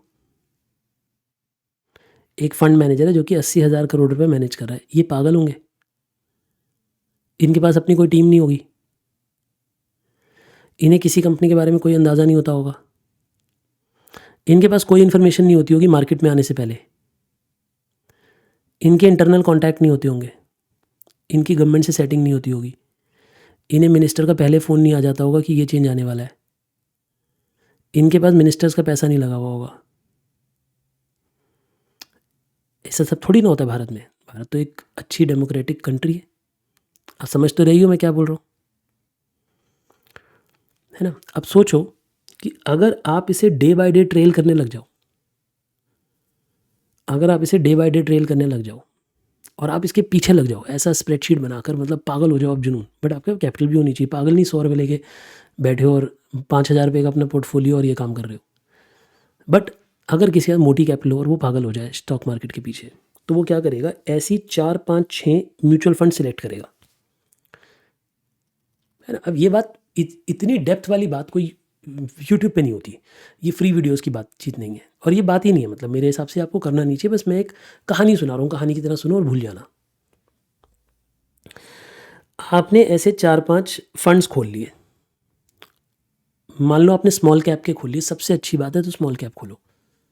जो भी, जैसे निपॉन अच्छा कर रहा है स्मॉल कैप में, क्वांट अच्छा कर रहा है स्मॉल कैप में, HDFC अच्छा कर रहा है, कोटक अच्छा कर रहा है स्मॉल कैप में, तो सबके स्मॉल कैप के फंड खोल लो, उनके अंदर जाके देखो कि कौन से शेयर है इनके पास, और उसे डे बाय डे लिखना स्टार्ट कर दो एक एक्सेल शीट पे कि इनके पास किस कंपनी के कितने % शेयर हैं। जैसे एग्जांपल लो, अब मैं स्मॉल कैप नहीं दिखा रहा, मैं तो एक ऐसी एग्जांपल दिखा रहा हूँ। मानो इसके पास कोई एक छोटी मोटी ऐसी उठा लेते हैं, मान लो कि ये उठा लिया। अब इंद्रप्रस्थ गैस लिमिटेड है, अब IGL के इनके पास इनकी इन्वेस्टमेंट 1.05% है IGL में, है ना। ऐसे ही आप 10 उठा लो कि इसने कहाँ कहाँ कितना कितना पैसा कहाँ कहाँ लगाया हुआ है। अगर ये जो आपको परसेंटेजेस हैं, ये परसेंटेज चेंज होती हुई दिखाई दे, अगर ये परसेंटेज चेंज होती हुई दिखाई दे, तो इसका मतलब ये फंड मैनेजर इन शेयर्स में मूवमेंट कर रहे हैं। अगर ये परसेंटेज बढ़ती हुई दिखाई दे तो मतलब खरीद रहे हैं, घटती हुई दिखाई दे तो बेच रहे हैं, स्टेबल दिखाई दे तो मतलब इस पे भी कुछ नहीं कर रहे, इसे लॉन्ग टर्म के लिए होल्ड किया हुआ है। तो अगर किसी की परसेंटेज आपको सारे म्यूचुअल फंड हाउसेस में बढ़ती हुई दिख रही हो ना, मान लो आप 5 म्यूचुअल फंड हाउसेस को ट्रैक कर रहे हो और 5 में कोई एक शेयर बढ़ता हुआ दिख रहा है आपको रोज, तो शेयर को खरीद लो। क्यों? क्योंकि 5 पागल तो नहीं हो सकते, 5 की टीम्स पागल तो नहीं हो सकती, 5 के पास कोई तगड़ी न्यूज़ है जो वो शेयर खरीद रहे हैं, अग्रेसिवली खरीद रहे हैं, तो खरीद लो उसे। फिर बैठे रहो उन शेयर्स को लेके, वो भागते रहेंगे। हमें कभी कभी सेल ऑफ नहीं समझ आता कि बेचना कब है, निकलना कब है शेयर से बाहर। जब आपको वो सारों में ही म्यूचुअल फंड में उसकी परसेंटेज कटती हुई दिखाई देने लगे ना किसी दिन, कि आज ये परसेंटेज काटनी स्टार्ट हो गई, कि 5 में से 2 लोगों ने पोजीशन काट दी, तीसरे ने कल काट दी, तो आप भी अगले दिन पोजीशन काट दो, ख़त्म कर दो उसे। यानी कुछ गड़बड़ हो चुकी है, अब ये कंपनी बेचने का टाइम आ गया है, पैसा निकालने का टाइम आ गया है। यानी इस गंदे काम में हम क्या कर रहे हैं, हम अपना दिमाग नहीं चला रहे, हम मार्केट में बैठे हुए लीडर्स जो काम कर रहे हैं उनको ट्रैक कर रहे हैं और उनके पीछे ब्लूप्रिंट लगा दिया हमने कि बेटे तू खरीदेगा तो मैं खरीद लूँगा, तू बेचेगा तो मैं बेच दूँगा। और वो भी हम किसी एक की नहीं सुन रहे, 4-5 लोगों की मिलाकर कॉमन सुन रहे, है ना। मैं थोड़ी देर रिकॉर्डिंग बंद करके एक चीज़ समझाऊँ। वैसे वो रिकॉर्डिंग ये नहीं समझाता यार, मैं क्यों समझाऊँ, मैं क्यों तुम्हें उल्टे काम सिखाऊँ। बट अगर आप किसी स्मॉल कैप कंपनी के पीछे पड़ जाओगे ना ऐसे, ठीक है ना, तो बट ये सब काम ना अभी के नहीं है। जब आप क्वालिफाई हो जाओगे, आपके पास पैसा होगा, आपके पास स्पेयर समय होगा, तब आप ये काम करना। कभी ऐसे कभी वैसे मत ही करना। क्यों? जब तुम्हारी अच्छी खासी दाल रोटी चल रही है जॉब से, क्यों ये पंगे लेने। समझ रहे हो आप मैंने क्या कहा। चलिए जी, वापस बातचीत करते हैं अपनी पढ़ाई से रिलेटेड। कोई इधर उधर की ट्रिक्स पे आपको अभी दिमाग नहीं लगाना, आपको सिर्फ पढ़ाई करनी है, आपको अच्छा बाबू बनना है, बढ़िया तरीके से अपनी पढ़ाई करनी है। आइए अब मैं मेन चैप्टर पढ़ाना स्टार्ट करता हूँ। मुझे लगता है इंट्रोडक्शन आपको जितनी समझानी चाहिए थी मैंने समझा दी है। कुछ हद तक तो समझ आने लगा होगा कि what is mutual fund all about, है ना।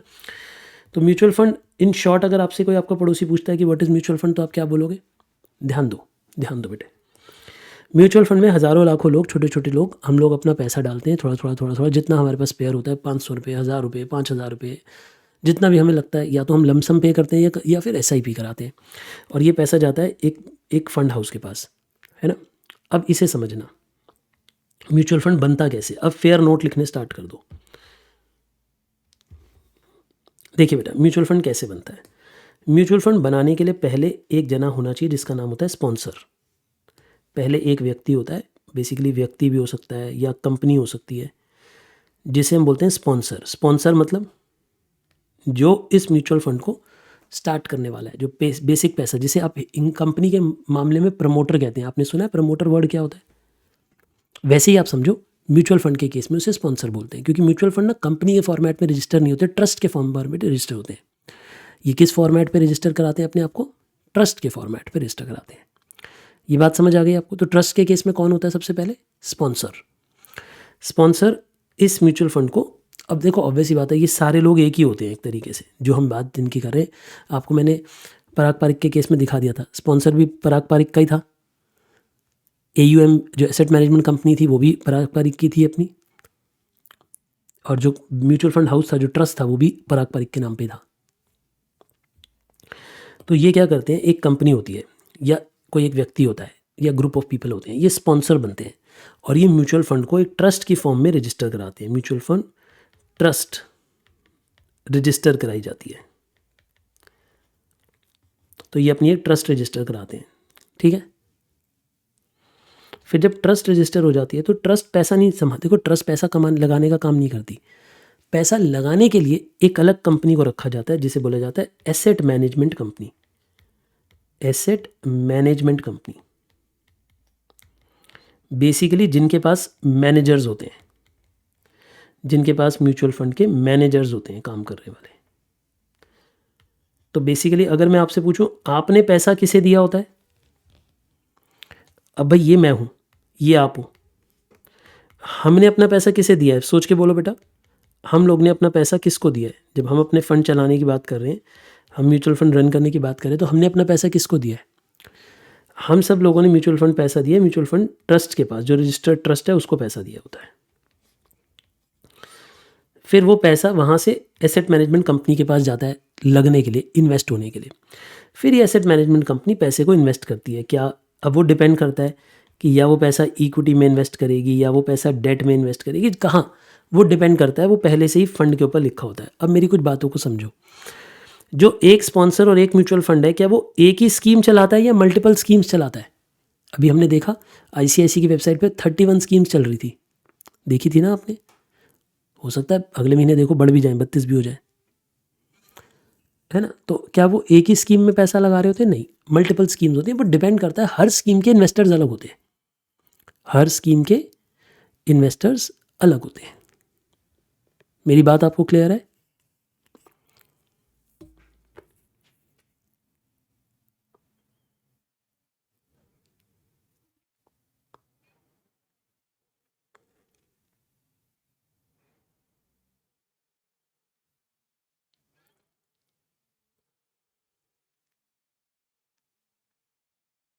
ठीक है बेटे,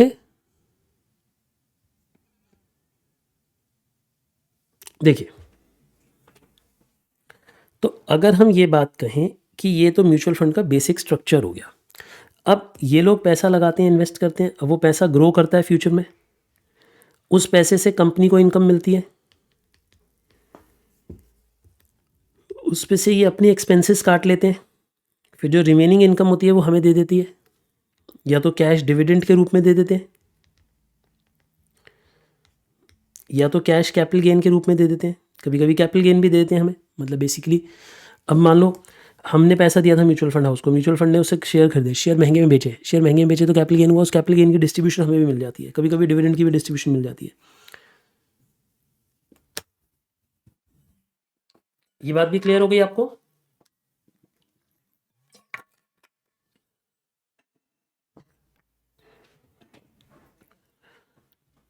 ठीक है ना?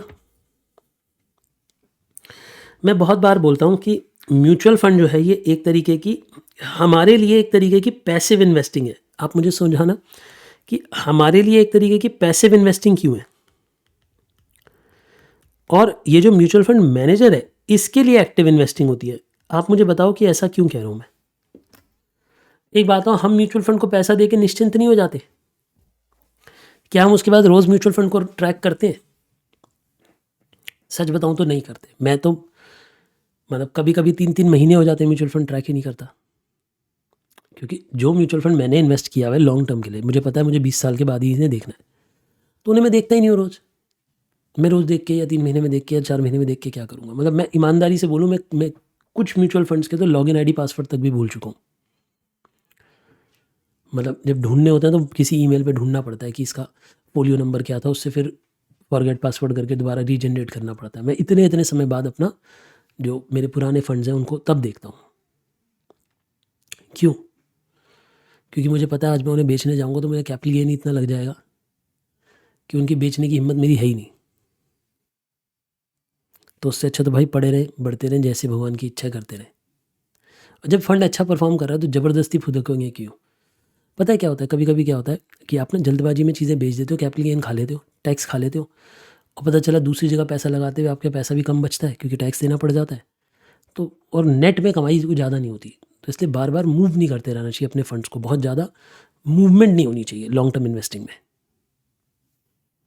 क्योंकि हर मूवमेंट आपके लिए कॉस्ट आती है। यहाँ तक की बात समझ आ गई? मैं आगे बढ़ जाऊँ? अच्छा, मैं आपको एक बात और समझाना चाह रहा था कि क्या एक म्यूचुअल फंड के पास एक ही स्कीम होती है या मल्टीपल स्कीम होती है? लिखो एक line. A mutual fund house may run different schemes of mutual fund. Each scheme maintains separate record. Her scheme की अपने अलग रिकॉर्ड्स, NAV एक्सेट्रा, हर एक की अपनी अलग NAV होती है, अपने अलग रिकॉर्ड्स होते हैं, अपनी अलग डिटेल्स होती हैं. मतलब ऑब्वियसली बात है, मैं एक स्कीम का इन्वेस्टर होता हूँ, मैं पूरे फंड का इन्वेस्टर नहीं होता. मतलब अगर मैंने ICICI के फंड लिया है कोई, तो मैंने उसे एक फंड के स्कीम में पैसा लगाया होगा, सारे फंड्स में पैसा नहीं लगाया हुआ होगा, सारी स्कीम्स में पैसा नहीं लगाया होगा. जैसे अगर आपने अभी किसी बच्चे ने मुझे बोला कि उसने पराग पारिक में पैसा लगाया, तो आपने पराग पारिक में फ्लेक्सी कैप में पैसा लगाया, पराग पारिक के सारे फंड्स में आपने पैसा नहीं लगाया. मेरी बात समझ आ गई बच्चे? बहुत बढ़िया. एक बच्चा कह रहा है ETF क्या होता है. देखो ये बात समझो कि म्यूचुअल फंड और ETF में क्या फ़र्क है. देखो म्यूचुअल फंड की एक लिमिटेशन है. क्या लिमिटेशन है? कि ये इसका जो रेट खुलता है वो दिन ख़त्म होने के बाद खुलता है. मतलब 3:30 बजे के बाद आपको पता चलेगा कि म्यूचुअल फंड का रेट क्या है आज का. क्यों? क्योंकि वो एंडिंग के प्राइस को लेते हैं. मतलब जब क्लोजिंग मार्केट प्राइस होगा उसको देखते हैं. मतलब ये देखते हैं कि आखिर में आधे घंटे की एवरेज प्राइस क्या आ रही है, उसके हिसाब से कैलकुलेशन करते हैं अपनी. वो क्या होता है वो भी बता दूंगा मैं कभी. बट एक बात बताओ, कभी कभी आपने ऐसा नोटिस किया है कि मार्केट खुली थी बहुत ऊंची, लेकिन बीच में बहुत नीचे चली गई, फिर अचानक से क्लोजिंग के टाइम पे ऊपर चली गई.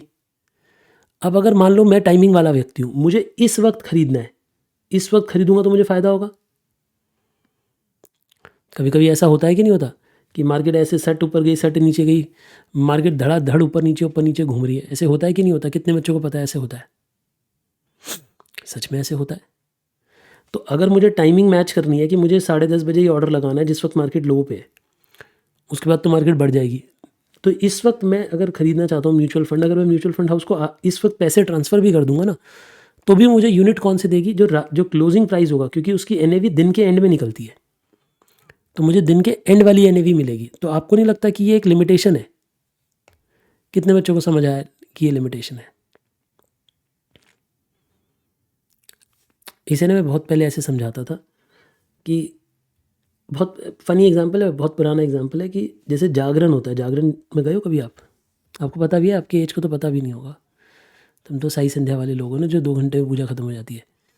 तो जागरण होता तो पूरी रात. अब तो नहीं होते आजकल, पता नहीं अब होते भी है कि नहीं होते हैं. तो उसमें क्या होता था, रात को 9-10 बजे आप चले जाओ, सुबह तक 5 बजे तक पूजा पाठ होती रहेगी, तो उसे जागरण बोलते थे. तो मैं ऐसे एग्जांपल देता था कि जागरण की एक मेन बात होती है कि आप जागरण में कभी भी आओ, प्रसाद आपको सुबह 5 बजे ही मिलेगा. तो ऐसे भी लोग होते थे पूरी रात सोते थे, 4 बजे उठ के आ जाते थे. आप समझ रहे हो मैं क्या बोल रहा हूँ? तो वैसा ही म्यूचुअल फंड का हाल है कि आप कभी भी इन्वेस्ट करो, लेकिन आपको NAV वही मिलेगी जो दिन के एंड में है. आपको दिन के एंड वाली NAV ऑफर होगी. तो ये एक लिमिटेशन थी. प्लस म्यूचुअल फंड फिर वापस, म्यूचुअल फंड क्या मार्केट, मेरी फिर एक एग्जांपल को और दूँ, क्या म्यूचुअल फंड मार्केट में बिकते हैं? नहीं. म्यूचुअल फंड खरीदे और बेचे कहाँ जाते हैं? म्यूचुअल फंड हाउस के पास, म्यूचुअल फंड ट्रस्ट के पास जाके. मतलब आप म्यूचुअल फंड हाउस उसकी वेबसाइट पे जाओगे, उस पर खरीदोगे बेचोगे, है ना. तो ये ओपन मार्केट में खरीदे बेचे नहीं जाते, इसमें टाइम गैप लगता है. इसीलिए ETF का जन्म हुआ. ETF क्या होते हैं? वो म्यूचुअल फंड ही हैं जो एक्सचेंज पे ट्रेड हो रहे हैं. रिपीट करो मैंने क्या कहा. ये भी म्यूचुअल फंड ही है, बट ये एक्सचेंज पे ट्रेड हो रहे हैं. सारे फीचर म्यूचुअल फंड वाले, बट ये एक्सचेंज पे ट्रेड हो रहे हैं. तो इसका क्या फ़ायदा है? इसका फ़ायदा ये है कि ये रियल टाइम रेट पे खरीदे या बेचे जा सकते हैं. जैसे मार्केट ऊपर जा रही है, नीचे जा रही है, आप इसके हिसाब से आपको यहाँ खरीदना है, आप यहाँ खरीदो, आपको यहाँ खरीदना है यहाँ खरीदो, यहाँ खरीदना है यहाँ खरीदो. जिस मूवमेंट आप ऑर्डर पंच करोगे उस मूवमेंट का रेट आपको मिलेगा. निहार बात समझे आप मैंने क्या कहा? जिस मोमेंट पे आप इसे बाय करोगे या सेल करोगे उस मोमेंट का रेट आपको मिलेगा. Am I clear? आपको उस मोमेंट का रेट मिलेगा. कोई डाउट नहीं है? आयुष क्लियर है बेटा? बच्चे कह रहे हैं क्लियर है। तो म्यूचुअल फंड में और ईटीएफ में यही फ़र्क है कि यहाँ पे रेट जो डे एंड वाला रेट लगता है, एनएवी एट डे एंड, और इसकी एडवांटेज क्या है, रेट एट एनी टाइम।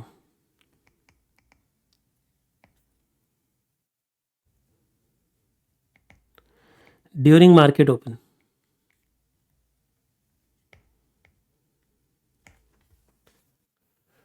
मतलब ये रियल टाइम रेट पे यूजेस रियल टाइम रेट,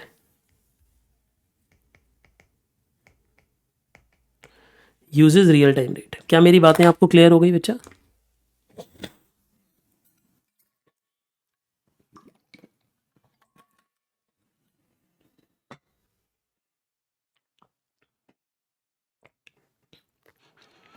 ठीक है ना?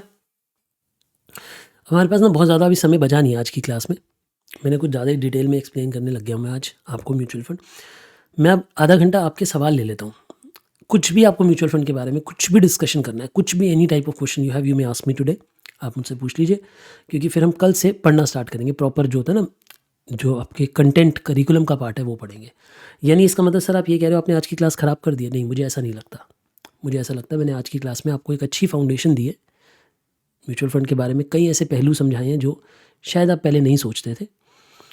और फिर हम कल से उसी, आप मेरी आज की क्लास के हर एक वर्ड को ध्यान रखना, क्योंकि मैं कल से इनसे कनेक्ट करके आपको पढ़ाना स्टार्ट करूँगा, है ना। आपके जो भी सवाल हैं प्लीज़ स्टार्ट टाइपिंग, मैं उस पर डिस्कशन करना स्टार्ट करूँगा। ये मत पूछना कि सर मुझे म्यूचुअल फंड कौन खरीदना है, कौन से मैं खरीदूँ, वो मैं नहीं बता सकता। यश ने एक सवाल पूछा, म्यूचुअल फंड में हर दिन की होल्डिंग दिखती है? हाँ दिखती है। What is equity Contra fund? अच्छा, कॉन्ट्रा फंड्स क्या होते हैं? देखो, कॉन्ट्रा में बेसिकली क्या होता है कि ना आप रिवर्स साइकोलॉजी को अप्लाई करते हो, ठीक है ना। रिवर्स साइकोलॉजी का मतलब होता है कि इसमें हम उल्टे नेचर के फंड लेते हैं, यानी कि जब मार्केट ऊपर जा रही होती है और जो जो फंड उस वक्त नीचे जा रहे हो, और मार्केट जब नीचे जा रही हो तो जो फंड ऊपर जा रहे हो उनको उनको बाई किया जाता है, यानी यहाँ पे रिवर्स इन्वेस्टिंग की जाती है। ये एक तरीके से हेजिंग के लिए यूटिलाइज किया जाता है। ठीक है, वेरी गुड, बैकलॉग कवर कर लिया है तो बहुत अच्छी बात है। एक बच्चा कह रहा है कि सर हम ब्रोकर की ऐप से अगर फंड खरीदते हैं, देखो अब डिपेंड करता है कि ब्रोकर, देखो ब्रोकर भी ना दो तरह के हैं। आपको ये पढ़ लेना चाहिए कि वो रेगुलर फंड है कि ग्रोथ फंड है। मतलब मैं इस पर बस इतना ही कमेंट करूँगा कि आप जब भी फंड खरीद रहे हो तो आप फंड को खरीदते हुए ये डिसाइड करें कि वो ग्रोथ फंड है या वो आपका रेगुलर फंड है, वो आप देख लें। Sir want to know the advertisement of mutual fund सही है, is done by a particular company और मार्केटिंग, और is it okay to educate people? मेरे हिसाब से शायद आप ये पूछ रहे हैं कि सर म्यूचुअल फंड की एक ऐड आती है, उसमें ऐसा बोलते हैं ना म्यूचुअल फंड सही है, म्यूचुअल फंड ओके है, ऐसा कुछ। तो वो कोई कोई एक कंपनी करती है? नहीं, ये म्यूचुअल फंड को गवर्नमेंट प्रमोट करती है। क्योंकि देखो एक बात को समझो, सच बोलना कि अगर एक अकेला इंसान स्टॉक मार्केट में पैसा लगाने जाएगा, क्या वो जीतेगा? देर आर हाई चांसेस कि वो हार के आएगा अपनी पैसा, और उसका पैसा लूटेगा पता है कौन? अमीर लोग, पावरफुल लोग, क्योंकि उन्हें ट्रिक पता है कैसे शेयर प्राइस को गिराना है, कब उठाना है, कैसे करना है। ये बंदा तो फंस जाता है उनके जाल में। इसीलिए इसीलिए इसीलिए म्यूचुअल फंड, मतलब मुझे ऐसा लगता है कि म्यूचुअल फंड में पैसा जो लगा रहे हैं लोग डायरेक्टली, मतलब स्टॉक मार्केट में डायरेक्टली पैसा ना लगाएं, जबकि लोग म्यूचुअल फंड के थ्रू पैसा लगाएं स्टॉक मार्केट में, ऐसा गवर्नमेंट चाहती है, इसलिए म्यूचुअल फंड को प्रमोट किया जाता है। जैसे ना कई कंपनियों में क्या होता है कि ना सेंट्रलाइज एजेंसीज होती हैं जो उन्हें गवर्न करती हैं, जैसे डायमंड है। अब एक बात आओ, अगर आप डायमंड की ऐड दोगे हीरा है सदा के लिए, तो इससे किसको फ़ायदा मिलेगा? आप मुझे इस बात का जवाब दो। अगर मैं कहता हूँ कि हीरा है सदा के लिए, तो इससे फ़ायदा किसे मिलेगा? सारे उन उन ज्वेलर्स को फ़ायदा मिलेगा जो हीरा बेचते हैं। तो इसकी ऐड कौन चलाएगा? इसकी ऐड ऑब्वियसली कोई एक कंपनी नहीं चलाएगी, इसकी जो कोई डायमंड मर्चेंट्स ने अपनी एसोसिएशन बनाई होगी वो चलाती होगी, और सब लोग उसमें पैसा डालते होंगे थोड़ा थोड़ा, ताकि वो ऐड चल पाए। ऐसे ही म्यूचुअल फंड को रेगुलेट किया जाता है, ठीक है ना।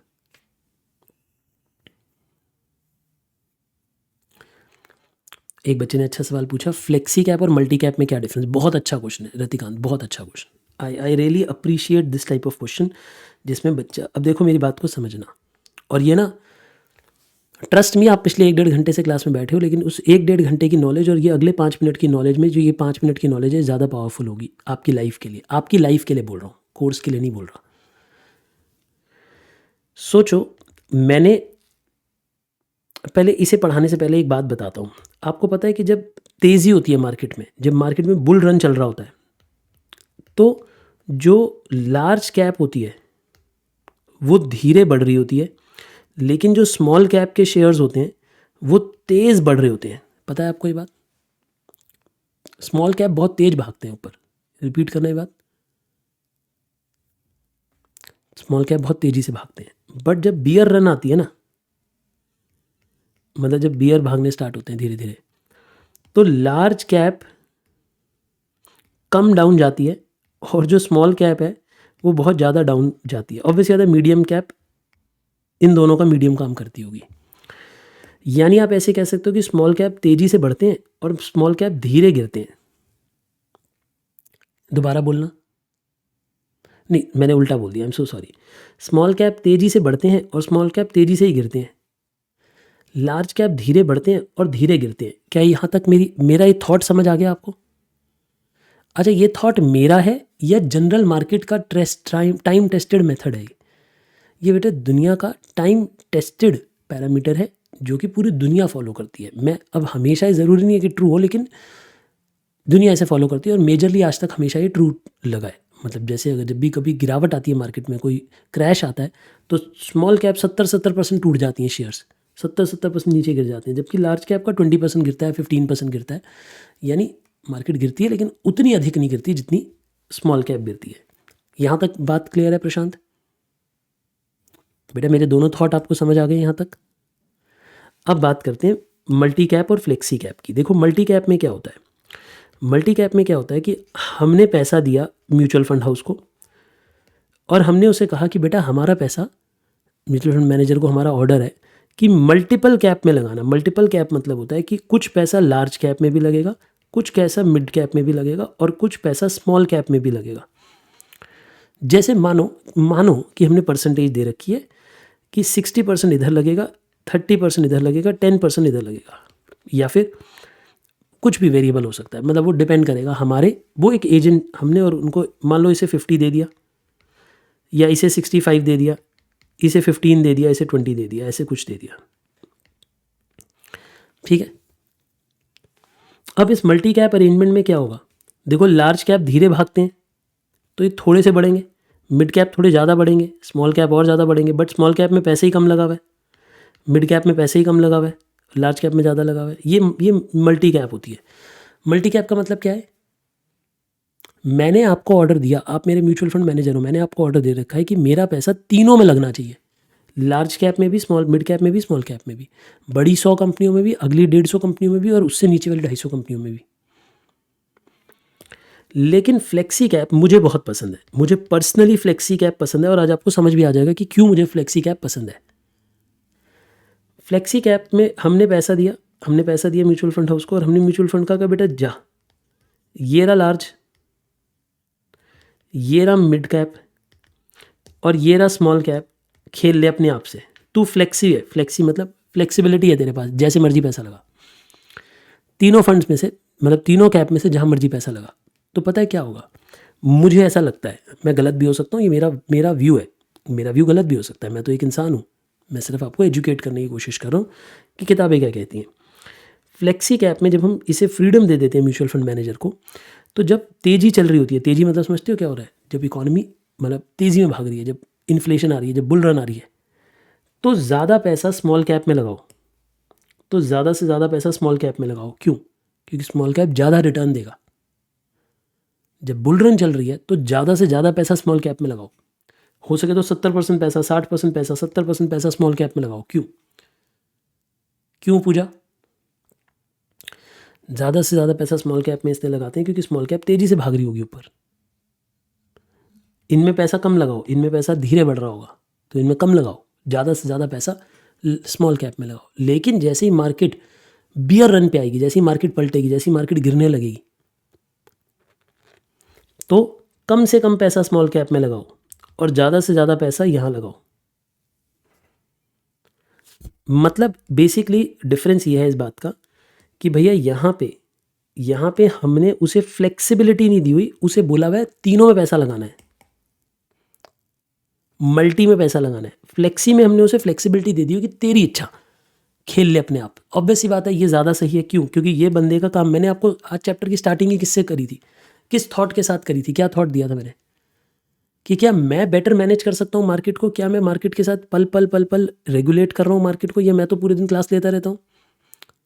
कभी कभी ऐसा भी होता है, कभी कभी सच में ऐसा होता है कि सुबह 9 बजे मैं निकला हूँ किसी काम के लिए या क्लासेस के लिए, और मैं रात को बैठ के भी 12 बजे कभी फ्री हो पाता हूँ। मैं तो तब देखूंगा मार्केट का क्या हुआ आज। मेरे को पूरे दिन मार्केट का पता भी नहीं होता, कितनी बारी ऐसा भी हो जाता है। देर आर डेज जहाँ मैं पूरे दिन मतलब ओपन ही नहीं कर पाता मार्केट, अपना पोर्टफोलियो नहीं देख पाता, किसी चीज़ को नहीं देख पाता। तो क्या मैं am I in a better position to decide कि स्मॉल कैप में लगाना है, या ये बंदा जो पूरे दिन मार्केट खोल के बैठा रहता होगा, पूरे दिन मार्केट की चिंता करता रहता होगा, पूरे दिन न्यूज़ देखता रहता होगा, पूरे दिन कंपनियों को स्टडी करता रहता होगा, ये और इसकी टीम ये बेटर डिसीजन ले सकते हैं मेरे बिहाफ पे? I think they can take a better decision on my behalf. तो मुझे लगता है flexi cap is a better way of earning more. अब मैं ये सिर्फ अपना थॉट बोल रहा हूँ, मेरे पास इसका कोई तथ्य नहीं है, इसका कोई प्रूफ नहीं है, बट मुझे ऐसा लगता है flexi cap perform better than multi cap, क्योंकि इसमें आपने पैसा बांट दिया कि इतने इतने परसेंट ही लार्ज कैप में लगना है, इतने परसेंट ही स्मॉल कैप में लगना है। तो जब तेजी थी तब आपने स्मॉल कैप से ज़्यादा पैसा नहीं कमाया, और जब गिरावट होगी तब भी आप स्मॉल कैप से ज़्यादा पैसा गिराओगे नहीं। लेकिन यहाँ पे क्या हुआ, यहाँ पे आपने अपना पैसा फ्लेक्सिबिलिटी के साथ दे दिया, बोला बेटा देख जब तेज़ी होगी तो अपनी मर्ज़ी से स्मॉल कैप में ज़्यादा लगा लियो, और जब गिरावट होगी तो उस पैसे को जल्दी से लार्ज कैप में ले जाइयो। तो हमारा पैसा स्टेबलाइज होता है, बेटर रिटर्न देता है ओवरऑल। देखो क्योंकि स्टॉक मार्केट ना जूम करके ऊपर नहीं जाती, स्टॉक मार्केट ऊपर भी जाएगी नीचे भी जाएगी, ऊपर भी जाएगी नीचे भी जाएगी। और हमें क्या चाहिए, हमें कोई ऐसा बंदा चाहिए जो जब तेज़ी में हो तो स्मॉल से ज़्यादा कमाए, स्मॉल कैप से, और जब गिरावट पे हो तो लार्ज कैप से में आ जाए, अपनी इन्वेस्टमेंट लार्ज कैप में शिफ्ट कर दे ताकि कम गिरावट फील हो। Stock market is about saving every time it is possible and earning when ever it is possible. देखो मैं दो बातें बोल रहा हूँ, जब कमाई है तो ज़्यादा से ज़्यादा हो, और जब गिरावट है तो कम से कम हो, वो बंदा कमाएगा लॉन्ग रन में। ठीक है ना?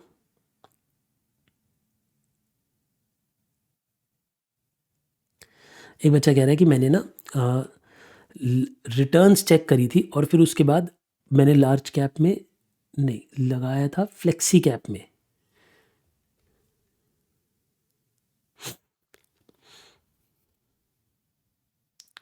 अच्छा, एक बच्चा मुझसे पूछे IDCW एंड ग्रोथ में क्या डिफरेंस है। गुड क्वेश्चन, लिखो ज़रा इसके बारे में भी लिखो।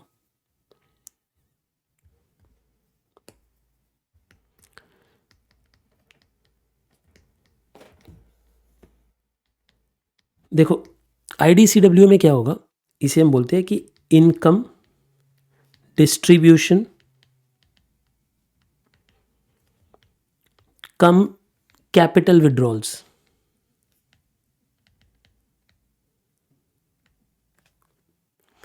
इसमें क्या होता है कि ना बेसिकली मान लो हमने पैसा दिया म्यूचुअल फंड हाउस को, अब हमने 10 रुपये दिए, हमारे 10 रुपये इन्वेस्ट हुए, उस 10 रुपये की कमाई आई 2 रुपये, तो वो 2 रुपये आपको मिल जाएंगे, आपको बोला जाएगा बेटा 2 रुपये अपने घर लो, इंजॉय, मुन्ना जाओ। तो इसमें ना जो कैपिटलाइज वैल्यू है वो धीरे बढ़ती है। क्यों धीरे बढ़ती है, रीज़न दो। क्योंकि आपको साथ साथ रिटर्न मिल भी रही होती है, आपको साथ साथ रिटर्न मिल रही होती है। ग्रोथ प्लान में क्या होता है, ग्रोथ प्लान में आपने म्यूचुअल फंड को पैसे दिए 10 रुपये, आपके 10 रुपये मार्केट में इन्वेस्ट हो गए, वहाँ से 2 रुपये की कमाई आई, वो 2 रुपये री इन्वेस्ट हो जाते हैं, वो आपको नहीं मिलते, आपको नहीं मिलते। तो इसमें तेज़ी से ग्रोथ होती है, इसमें ज़्यादा ग्रोथ होती है लॉन्ग रन में। जैसे मैं कभी कभी बोलता हूँ पढ़ाते हुए, आपने अगर पहले कभी पढ़ाई करी हो तो B/R से ग्रोथ रेट आती है, याद है मैं बोलता हूँ ना रिटेंशन रेट से ग्रोथ आती है, रिटेंशन रेट से। तो इसमें रिटेंशन हो रही है, आपको याद है ग्रोथ रेट B/R से आती है, retention rate into rate of return. तो जितना आपने पैसा कमाया, अगर वो पैसा री इन्वेस्ट होता जाएगा, री इन्वेस्ट होता जाएगा, री इन्वेस्ट होता जाएगा, आपको नहीं मिलेगा डिविडेंड के रूप में, तो वो तेज ग्रोथ होगी ना, क्योंकि वो पैसा भी तो अगले साल पैसा कमाएगा।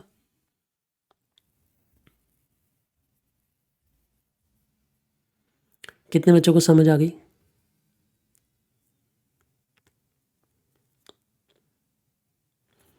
चलिए, ये वाला सवाल भी क्लियर हो गया। अच्छा, एक बच्चे ने एक बात बड़ी अच्छी पूछी, उसने बोला कि सर ये म्यूचुअल फंड डिस्ट्रीब्यूटर जब ये नुकसान दे रहे हैं तो इनका रोल क्या है? वेरी गुड क्वेश्चन, बहुत अच्छा सवाल पूछा आपने। थोड़ी बेइज्जती कर दूं या इज्जत इज्जत में जवाब दे दूं? बोलो, इज्जत चाहिए कि बेइज्जती चाहिए? सुनो, एक बच्चा कह रहा है बेइज्जती चाहिए। 5-6 लोग यही बात बोल रहे हैं, इन्हें इज्जत पसंद ही नहीं है बच्चों को। सुनो, मैं आपसे आज एक सवाल पूछता हूँ, मैं आपसे एक सवाल पूछ रहा हूँ अभी के अभी, मुझे अभी के अभी जवाब देना। आप सीए फाइनल के स्टूडेंट हो, भगवान ने चाहा तो आप 1-2 साल में, कोई 2.5 साल में, कोई 2 साल में, कोई 1 साल में, जब भी आपके एग्ज़ाम ड्यू है, उन एग्ज़ाम्स के बाद आप सीए बन जाओगे। तो आप बहुत, मतलब अगर हम भारत की जनसंख्या की बात करें तो भारत की जनसंख्या के शायद टॉप 2% फाइनेंस एजुकेटेड लोगों में से आप हो। थोड़े खुश हो जाओ। वैसे क्यों मैं ये बात बोल रहा हूँ? क्या भारत में पहली बात जितने लोग रहते हैं उसमें से काफ़ी सारे लोग तो पढ़ाई भी नहीं करते, बहुत सारे लोग साइंस पढ़ते हैं, बहुत सारे लोग ह्यूमैनिटीज़ लेते हैं, बहुत सारे लोग 12th के बाद पढ़ाई नहीं करते। आपने 12th से भी ज़्यादा पढ़ाई कर ली, शायद आप ग्रेजुएट भी होंगे, आप इंटर भी क्लियर कर चुके हैं, फाउंडेशन भी क्लियर कर चुके हैं, आप फाइनेंस की नॉलेज भी ले चुके हैं एफएम पढ़ के। तो मैं आई कैन से अनडाउटेडली कि आप भारत के टॉप 2-3% में फाइनेंस एजुकेटेड लोगों में आते हो। आप सोचो, you are among the top 2-3% people in India. और ये मैं दावे के साथ कह रहा हूँ कि अगर आप भारत में एजुकेटेड, फाइनेंस एजुकेटेड लोगों की बात करोगे तो आप टॉप 2-3% में आते हो, है ना। बट एक ईमानदारी की बात बताऊँ, अगर आपके पास भी आज अपना पैसा होगा ना, तो, और मैं 2, 4, 5, 10 हज़ार की बात नहीं कर रहा, मानो कि आपके पास 2 करोड़ रुपए और आपने इन्वेस्ट करने हैं, तो you would not be confident to invest in the market और इन द म्यूचुअल फंड। आपको आज भी किसी सहारे की ज़रूरत होगी, कि कोई आपको गाइड करे, कोई आपको बताए। You would not be confident. तो आप कैसे एक्सपेक्ट कर सकते हो कि भारत जैसे देश में, जहाँ इतनी लोग पढ़े लिखे नहीं हैं, इतने लोग कॉमर्स पढ़े लिखे लोग नहीं हैं, इतने लोग फाइनेंस पढ़े लिखे लोग नहीं हैं, इतने लोगों ने ह्यूमैनिटीज़ पढ़ी है, लेकिन पैसा तो उन सबके पास भी है, उन्हें कैसे सही म्यूचुअल फंड हाउस तक पहुंचाया जाएगा उनकी नीड्स के हिसाब से? तो इन दोनों के बीच में जर्नी में आएगा म्यूचुअल फंड डिस्ट्रीब्यूटर। तो म्यूचुअल फंड डिस्ट्रीब्यूटर उन सभी लोगों को गाइड करता है, जैसे इंश्योरेंस एजेंट इंश्योरेंस गाइड करता है कि आपको कौन सी इंश्योरेंस लेनी चाहिए, है ना। मैं सच बताऊं, आपको अभी भी नहीं पता कि आपको कौन सी इंश्योरेंस लेनी चाहिए। ले रखी है वैसे इंश्योरेंस आप लोगों ने? कितने बच्चों ने ले रखी है अपनी इंश्योरेंस? भाई और कुछ नहीं ले रखा तो कम से कम वो जो अटल पेंशन योजना है वो तो करा लो अपने नाम पे।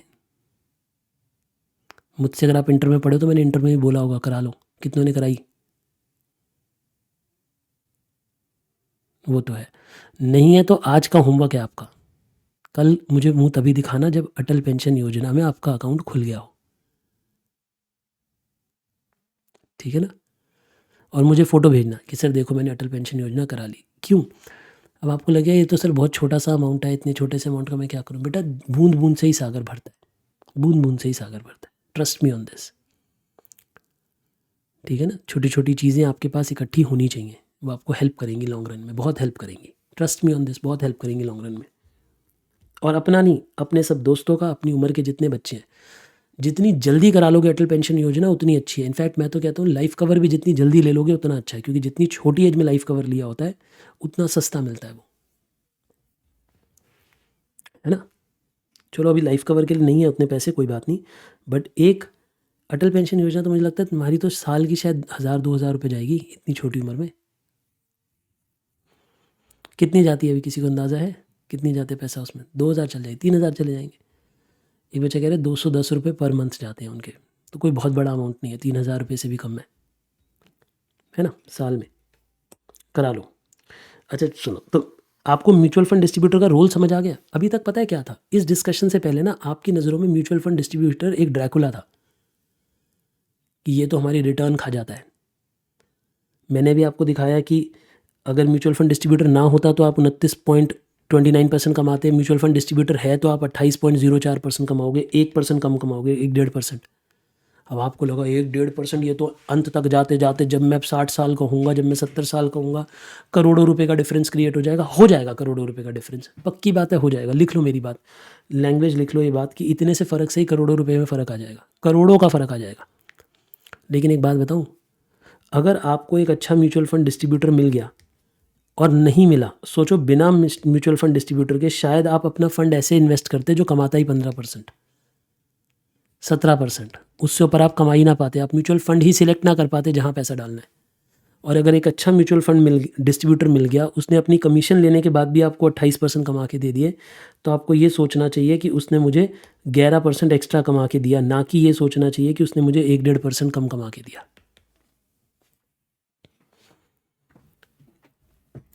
मेरी बात आपको समझ आई मैंने क्या कहा? क्या आपको मेरी बात समझ आई मैंने क्या कहा? फ्यूचर कैसा देखता हूँ मैं इस एजेंसी का? मैं देखता हूँ mutual fund distributor will play a very important role. They will become a fund of funds kind of a person. आने वाला भारत में कैसा देखता हूँ आज से 10 साल बाद, आज से 20 साल बाद, अगर मैंने इतने बड़ा क्लेम आज कर दिया बैच के अंदर कि शायद मैं आज से 10 साल बाद एक म्यूचुअल फंड डिस्ट्रीब्यूशन एजेंसी चला रहा हूँ बड़ी, जो मैं मतलब इट्स जस्ट अ विजन, मतलब कि मुझे ऐसा लगता है मैं ऐसा शायद कुछ कर सकता हूँ, because it is the sort of the work जिसमें कि मैं लीगली लोगों को हेल्प कर सकता हूँ, और मुझे ऐसा लगता है कि for which I will be getting some decent amount of money also. And it is that work जिसके लिए मुझे एक्टिवली बहुत ज़्यादा काम नहीं करना पड़ेगा, जैसा मैं अभी करता हूँ। देखो हर एक ने अपने कोई रिटायरमेंट प्लानिंग, अब वैसे फाइनेंशियली तो रिटायर्ड है हम लोग, पैसा जो कमा रहे जुड़ ही रहे, बट वर्क ज़िंदगी में उठेंगे सुबह उठ के काम तो कुछ करेंगे ना, ऐसे तो ज़िंदगी क्या होगी हमारी, काम तो कुछ फिर करना ही पड़ेगा ना जीवन में। तो मुझे ऐसा लगता है दैट इज़ बिकॉज मुझे नंबर्स अच्छे लगते हैं, मुझे फाइनेंस अच्छा लगता है, तो मुझे लगता है मैं वैसा कुछ कर सकता हूँ। ये मुझे अभी आज लग रहा है, हो सकता है 10 साल बाद ना लगे, बट मुझे आज की डेट में क्या लगता है कि देयर बी पीपल जो बीच में हेल्प करेंगे, जो म्यूचुअल फंड डिस्ट्रीब्यूशन एजेंसीज चला रहे होंगे बड़ी, with the help of AI, with the help of technology, जिसमें बहुत सारे लोग इन्हें पैसा इनके थ्रू इन्वेस्टमेंट्स करेंगे और ये डिसाइड करेंगे कि किस फंड में पैसा जाएगा। अच्छा एक बात बताओ, अगर मुझे पता है कि मोदी जी ने कह दिया, पुरानी बात कर रहा हूँ मैं, है ना, मानो कि मोदी जी ने, प्राइम मिनिस्टर साहब ने कह दिया था उस वक्त कि भाई हम भारत में मेक इन इंडिया को प्रमोट करेंगे। अगर मैंने मेक इन इंडिया का जो ब्रोश्योर है वो पढ़ लिया होता उस वक्त, और उस वक्त पूरी डिटेल्स देख ली होती कि किस किस सेक्टर पे कहाँ कहाँ इम्पैक्ट आने वाला है, और मैं अब कंपनियां नहीं सिलेक्ट करने बैठूंगा मैं कि कौन सी कंपनियों में, मैंने वो म्यूचुअल फंड देखे, म्यूचुअल फंड स्कीम जो मैन्युफैक्चरिंग पे पैसा लगाने वाले हैं। तो मुझे क्या करना था, मुझे अपने क्लाइंट्स का पैसा मैन्युफैक्चरिंग वाले म्यूचुअल फंड में पैसा इन्वेस्ट कर देना था। अब अचानक से मान लो कि गवर्नमेंट ने ऑर्डर दिया कि अब हम EV की तरफ मूव करेंगे, इलेक्ट्रिक व्हीकल्स की तरफ, तो मुझे कुछ पैसा इसमें से निकाल कर EV वाले सेक्टर्स के म्यूचुअल फंड में डलवा देना था। पता चला EV अच्छा परफॉर्म नहीं कर रहा है, तो मानो कि अगला कौन सी सेक्टर की न्यूज़ आ रही है, उस सेक्टर की न्यूज़ पे मानो भारत ने डिफेंस के कोई पैक्ट साइन कर लिया, हमारी डिफेंस की मशीनरी बिकने लगेगी, तो यहाँ से पैसा निकल के वहाँ चले जाना चाहिए। बट क्या ये बंदा कर सकता है अकेले? क्या ये म्यूचुअल फंड में बेचकर नए म्यूचुअल फंड में मूव कर सकता है? नहीं। तो you need a person in between जो आपके म्यूचुअल फंड्स को भी मैनेज कर रहा हो। This will grow in future, trust me on this, this will grow in future. So मैं बड़ा होपफुल हूँ कि मैं चाहे करूँ ना करूँ, आप करें, but this type of agencies which work with the help of AI, which work towards wealth, मैं ऐसे बोलता हूँ वेल्थ क्रिएशन। वेल्थ क्रिएशन समझते हैं क्या होता है?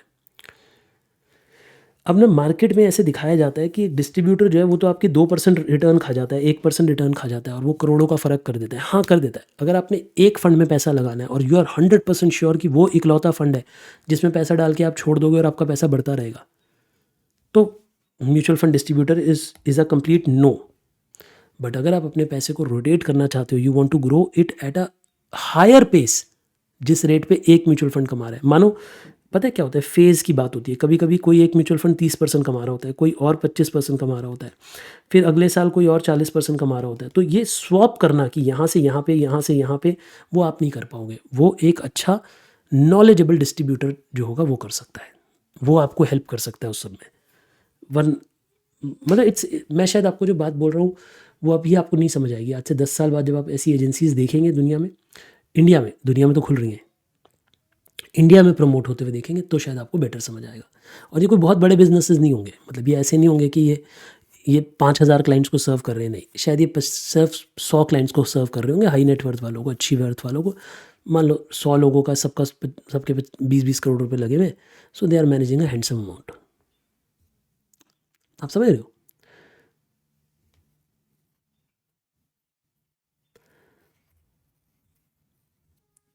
हाँ, फंड ऑफ फंड्स की तरह ही काम होगा ये बेसिकली। और बताइए बेटा, और कोई सवाल आपके मन में?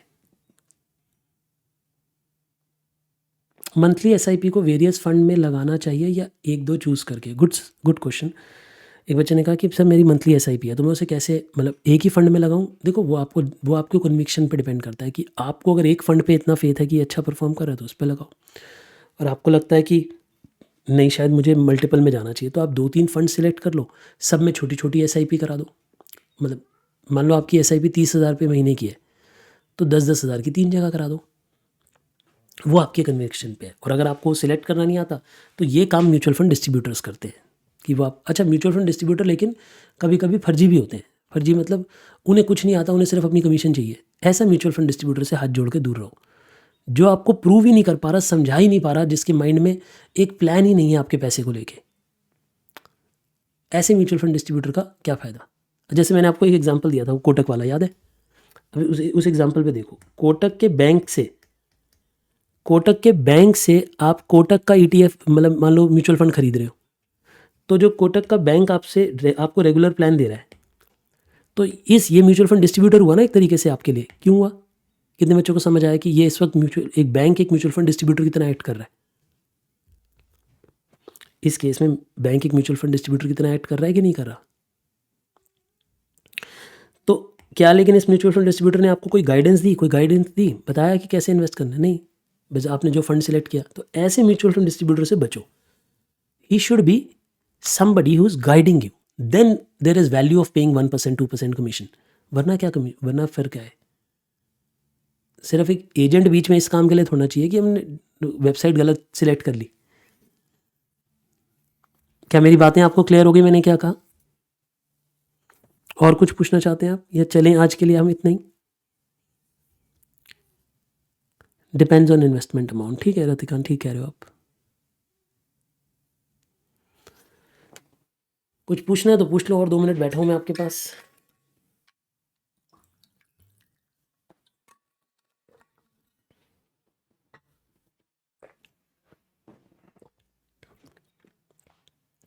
थोड़ा खुद भी रिसर्च करो म्यूचुअल फंड्स के बारे में। अगली क्लास में पढ़ना स्टार्ट करेंगे, कल से पढ़ना स्टार्ट करेंगे एग्जैक्टली। ठीक है? इंसेप्शन डेट क्या होता है बेटा? इंसेप्शन डेट उसे डेट को बोलते हैं जिस दिन म्यूचुअल फंड पहली बार ऑफर निकालता है ना, इनिशियल फंड ऑफर निकालता है। जब जैसे कंपनी अपना आईपीओ निकालती है ना, पहली बार जब शेयर बेचती है, वैसे ही फंड जब पहली बार बिका होता है 10 रुपये के रेट पे, तो उसे आईएफओ बोलते हैं, इनिशियल फंड ऑफर बोलते हैं। वही इंसेप्शन डेट होती है, मतलब जिस दिन म्यूचुअल फंड का जन्म हुआ, ऐसे मान लो। ठीक है? म्यूचुअल फंड कंपनी का नहीं, उस स्कीम का जन्म हुआ, मतलब ऐसे मान लो आप। ठीक है? म्यूचुअल फंड एक्सपेंस रेशियो में क्या चेक करें बेटा? जिसकी म्यूचुअल फंड एक्सपेंस रेशियो कम हो उसे सिलेक्ट करो। अच्छा एक बात बताओ, देखो कुछ चीज़ों को ना इंटरनेट पे ग्लोरीफाई किया जाता है ना? मेरे कुछ सवाल हैं, थोड़े तीखे सवाल हैं, पूछ लूँ मैं आपसे? पूछ लूँ? सुनो, आप एक इन्वेस्टर हो, आप एक म्यूचुअल फंड सिलेक्ट कर रहे हो जिस म्यूचुअल फंड की एक्सपेंस रेशियो 0.5% है। इसमें इन्वेस्ट करना बेटर है आपके लिए म्यूचुअल फंड ए में, या आपको म्यूचुअल फंड बी में इन्वेस्ट करना चाहिए जिसमें एक्सपेंस रेशियो मतलब जितना पैसा मैनेज वो कर रहा है उसमें से कितने की एक्सपेंस रेशियो है वो 2% है। ये ऐसी मैंने फेक फिगर्स लिखी हैं, ये एक्चुअल फिगर्स नहीं है। मतलब आप किसे सिलेक्ट करोगे, ए को या बी को?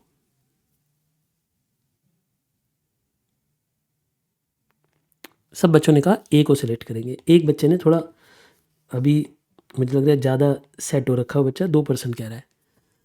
ठीक है, तो बेटा जो भी भांग वांग पी रहे हो कम पियो।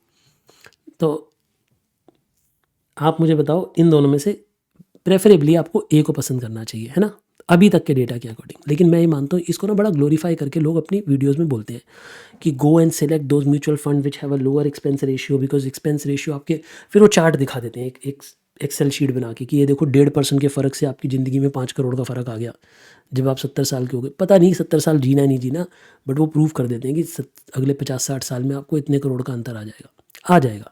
आई एग्री, बट सिर्फ एक्सपेंस रेशियो देखकर आप फंड नहीं ले सकते बेटा। आपको ये देखना पड़ेगा वो कमा कितना रहा है। पता चला ये कमा रहा है 13%, ये कमा के दे रहा है 28%, फिर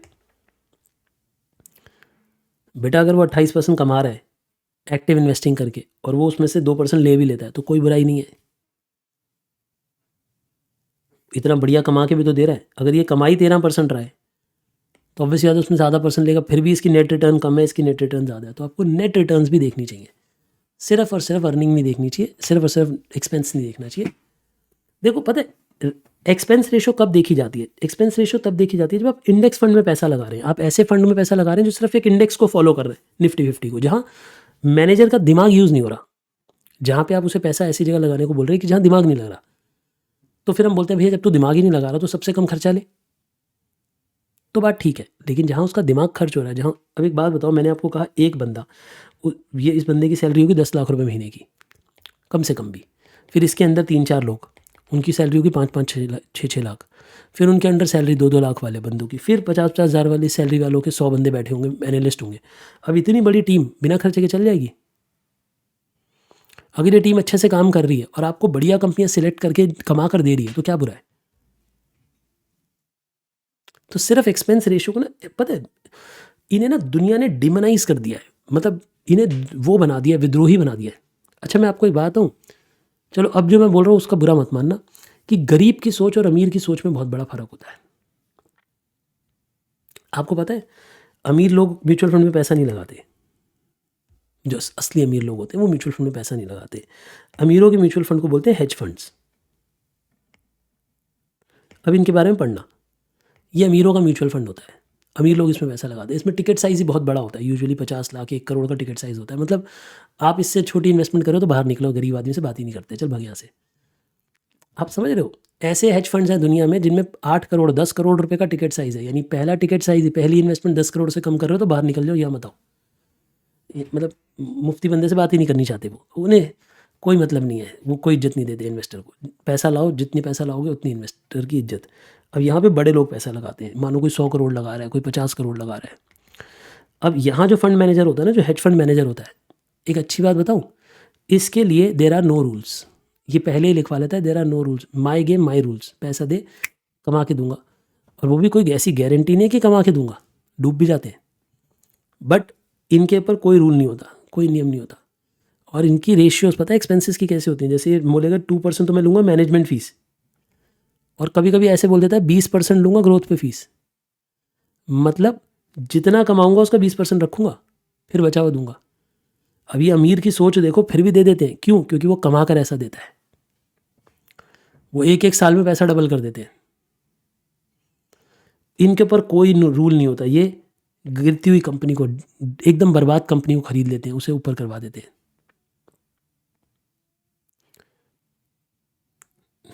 ठीक है ना, मतलब ये गवर्नमेंट गिरा देते हैं, सरकार दिलवा देते हैं, इतना पैसा होता है इनके पास। ये छोटे मोटे देश की तो गवर्नमेंट गिरवा देते हैं अगर वो उनके रूल नहीं बनाती। कहते चलो चलो, मिलिट्री को कहते हैं पैसे देके चलो बेटा अटैक करो, नया नया प्राइम मिनिस्टर लाओ, हमारे रूल बनाओ। ये इतने पावरफुल लोग होते हैं, मतलब ये पता है जो हेज फंड मैनेजर होते हैं, ये वो बंदे होते हैं जो एक एक बंदा एक साल में, कभी कभी ऐसा भी होता है कि 500 करोड़ रुपए कमा रहा है एक बंदा। तो समझ लो ये इतने बड़े बंदे होते हैं कभी कभी, मतलब ये ऐसे लोग हैं जिनकी वर्थ बिलियंस ऑफ डॉलर्स में होती है, बिलियंस ऑफ डॉलर्स। ये इंडिविजुअल्स, ये हेज फंड होते हैं, इनके बारे में कभी अलग बात करेंगे, ये अभी हमारा करिकुलम का हिस्सा नहीं है। बट मैं आपको बता रहा हूँ कि सोच को बदलना पड़ेगा। खर्चे बचाने ज़रूरी है, मैं ये नहीं कहता कि खर्चे बेफिजूल के करो, बट इनकम बढ़ानी उससे ज़्यादा ज़रूरी है। ये ज़िंदगी में याद रखना, इनकम बढ़ानी ज़्यादा ज़रूरी है, खर्चे बचाने वाला कभी बड़ा आदमी नहीं बनता। हाँ, कभी आप ऐसी ज़िंदगी में जी रहे हो ऐसी, अब आपकी सरकारी नौकरी है, अब आप इनकम तो बढ़ा ही नहीं सकते, आपकी फिक्स सैलरी है, तो फिर आपको खर्चे कम करने की ज़िंदगी जीनी पड़ेगी, और उसमें कोई बुराई नहीं है।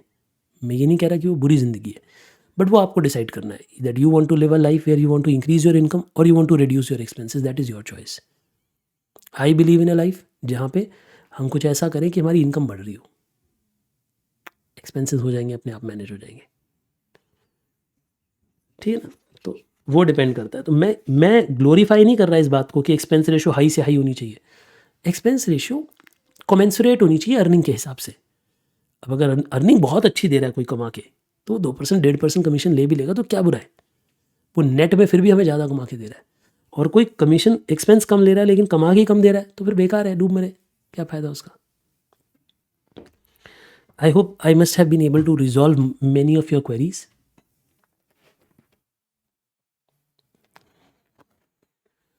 चलिए, I hope I answered to almost everybody's query today.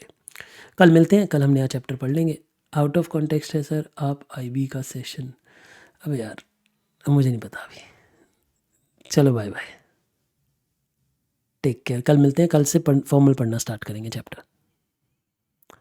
तो आज की क्लास वेस्ट नहीं हुई यार, क्या करूँ मैं जब तक भाई चैप्टर को डेप्थ में नहीं लेके जाऊँगा, पढ़ाना कैसे, मैं कैसे पढ़ाऊँ, मैं रोबोट्स थोड़ी ना ट्रेन कर रहा हूँ, मैं इंसानों को ट्रेन कर रहा हूँ। तो I have to explain them, और मैं अब जितने भी चैप्टर आएंगे, क्योंकि अब सारे आपके जीवन में नए चैप्टर आएंगे, मैं पहले म्यूचुअल फंड्स पढ़ाऊँगा, इसके बाद मैं आपको डेरिवेटिव्स पढ़ाऊँगा, डेरिवेटिव्स में फ्यूचर्स पढ़ाऊँगा, ऑप्शंस पढ़ाऊँगा, फिर फॉरेक्स के बारे में पढ़ाऊँगा, इंटरेस्ट रेट रिस्क मैनेजमेंट के बारे में पढ़ाऊँगा, कैपिटल बजटिंग एक्सपेंशंस के बारे में पढ़ाऊँगा। जितना भी अब मैं चैप्टर पढ़ाऊँगा, मैं हर चैप्टर में यूजुअली पहला क्लास ऐसी लूँगा जिसमें मैं सिर्फ आपको रियल लाइफ चीज़ें बताऊँगा कि रियल लाइफ में क्या होता है, फिर चैप्टर स्टार्ट करूँगा। वरना बिना उसके I don't know how ICI wants us to teach, कि वो रियल लाइफ की बात ही नहीं कर रहे, है ना। एंड ट्रस्ट मी, जैसा कि मैंने क्लास की स्टार्टिंग में कहा था, that after today's class you will be you have better knowledge on mutual fund as compare to a day before. आज 2 घंटे पहले आपके पास जो नॉलेज थी उससे कुछ तो ज़्यादा आई होगी knowledge. That is what the purpose of the class was. ऐसे ही हम जब डेरिवेटिव स्टार्ट करेंगे तो डेरिवेटिव के बारे में भी ऐसी डेप्थ में बात करेंगे हम लोग। एक क्लास पूरी लगाऊंगा सिर्फ डेरिवेटिव का वर्ल्ड समझाने के लिए, कि डेरिवेटिव कैसे होते हैं, ट्रेड्स कैसे लिए जाते हैं, क्या होता है, सब कुछ। I am not training you to invest, मेरा वो काम नहीं है, मेरा काम एकेडमिक्स का है सिर्फ। ठीक है जी, चलिए कल मिलते हैं, टेक केयर, एन्जॉय।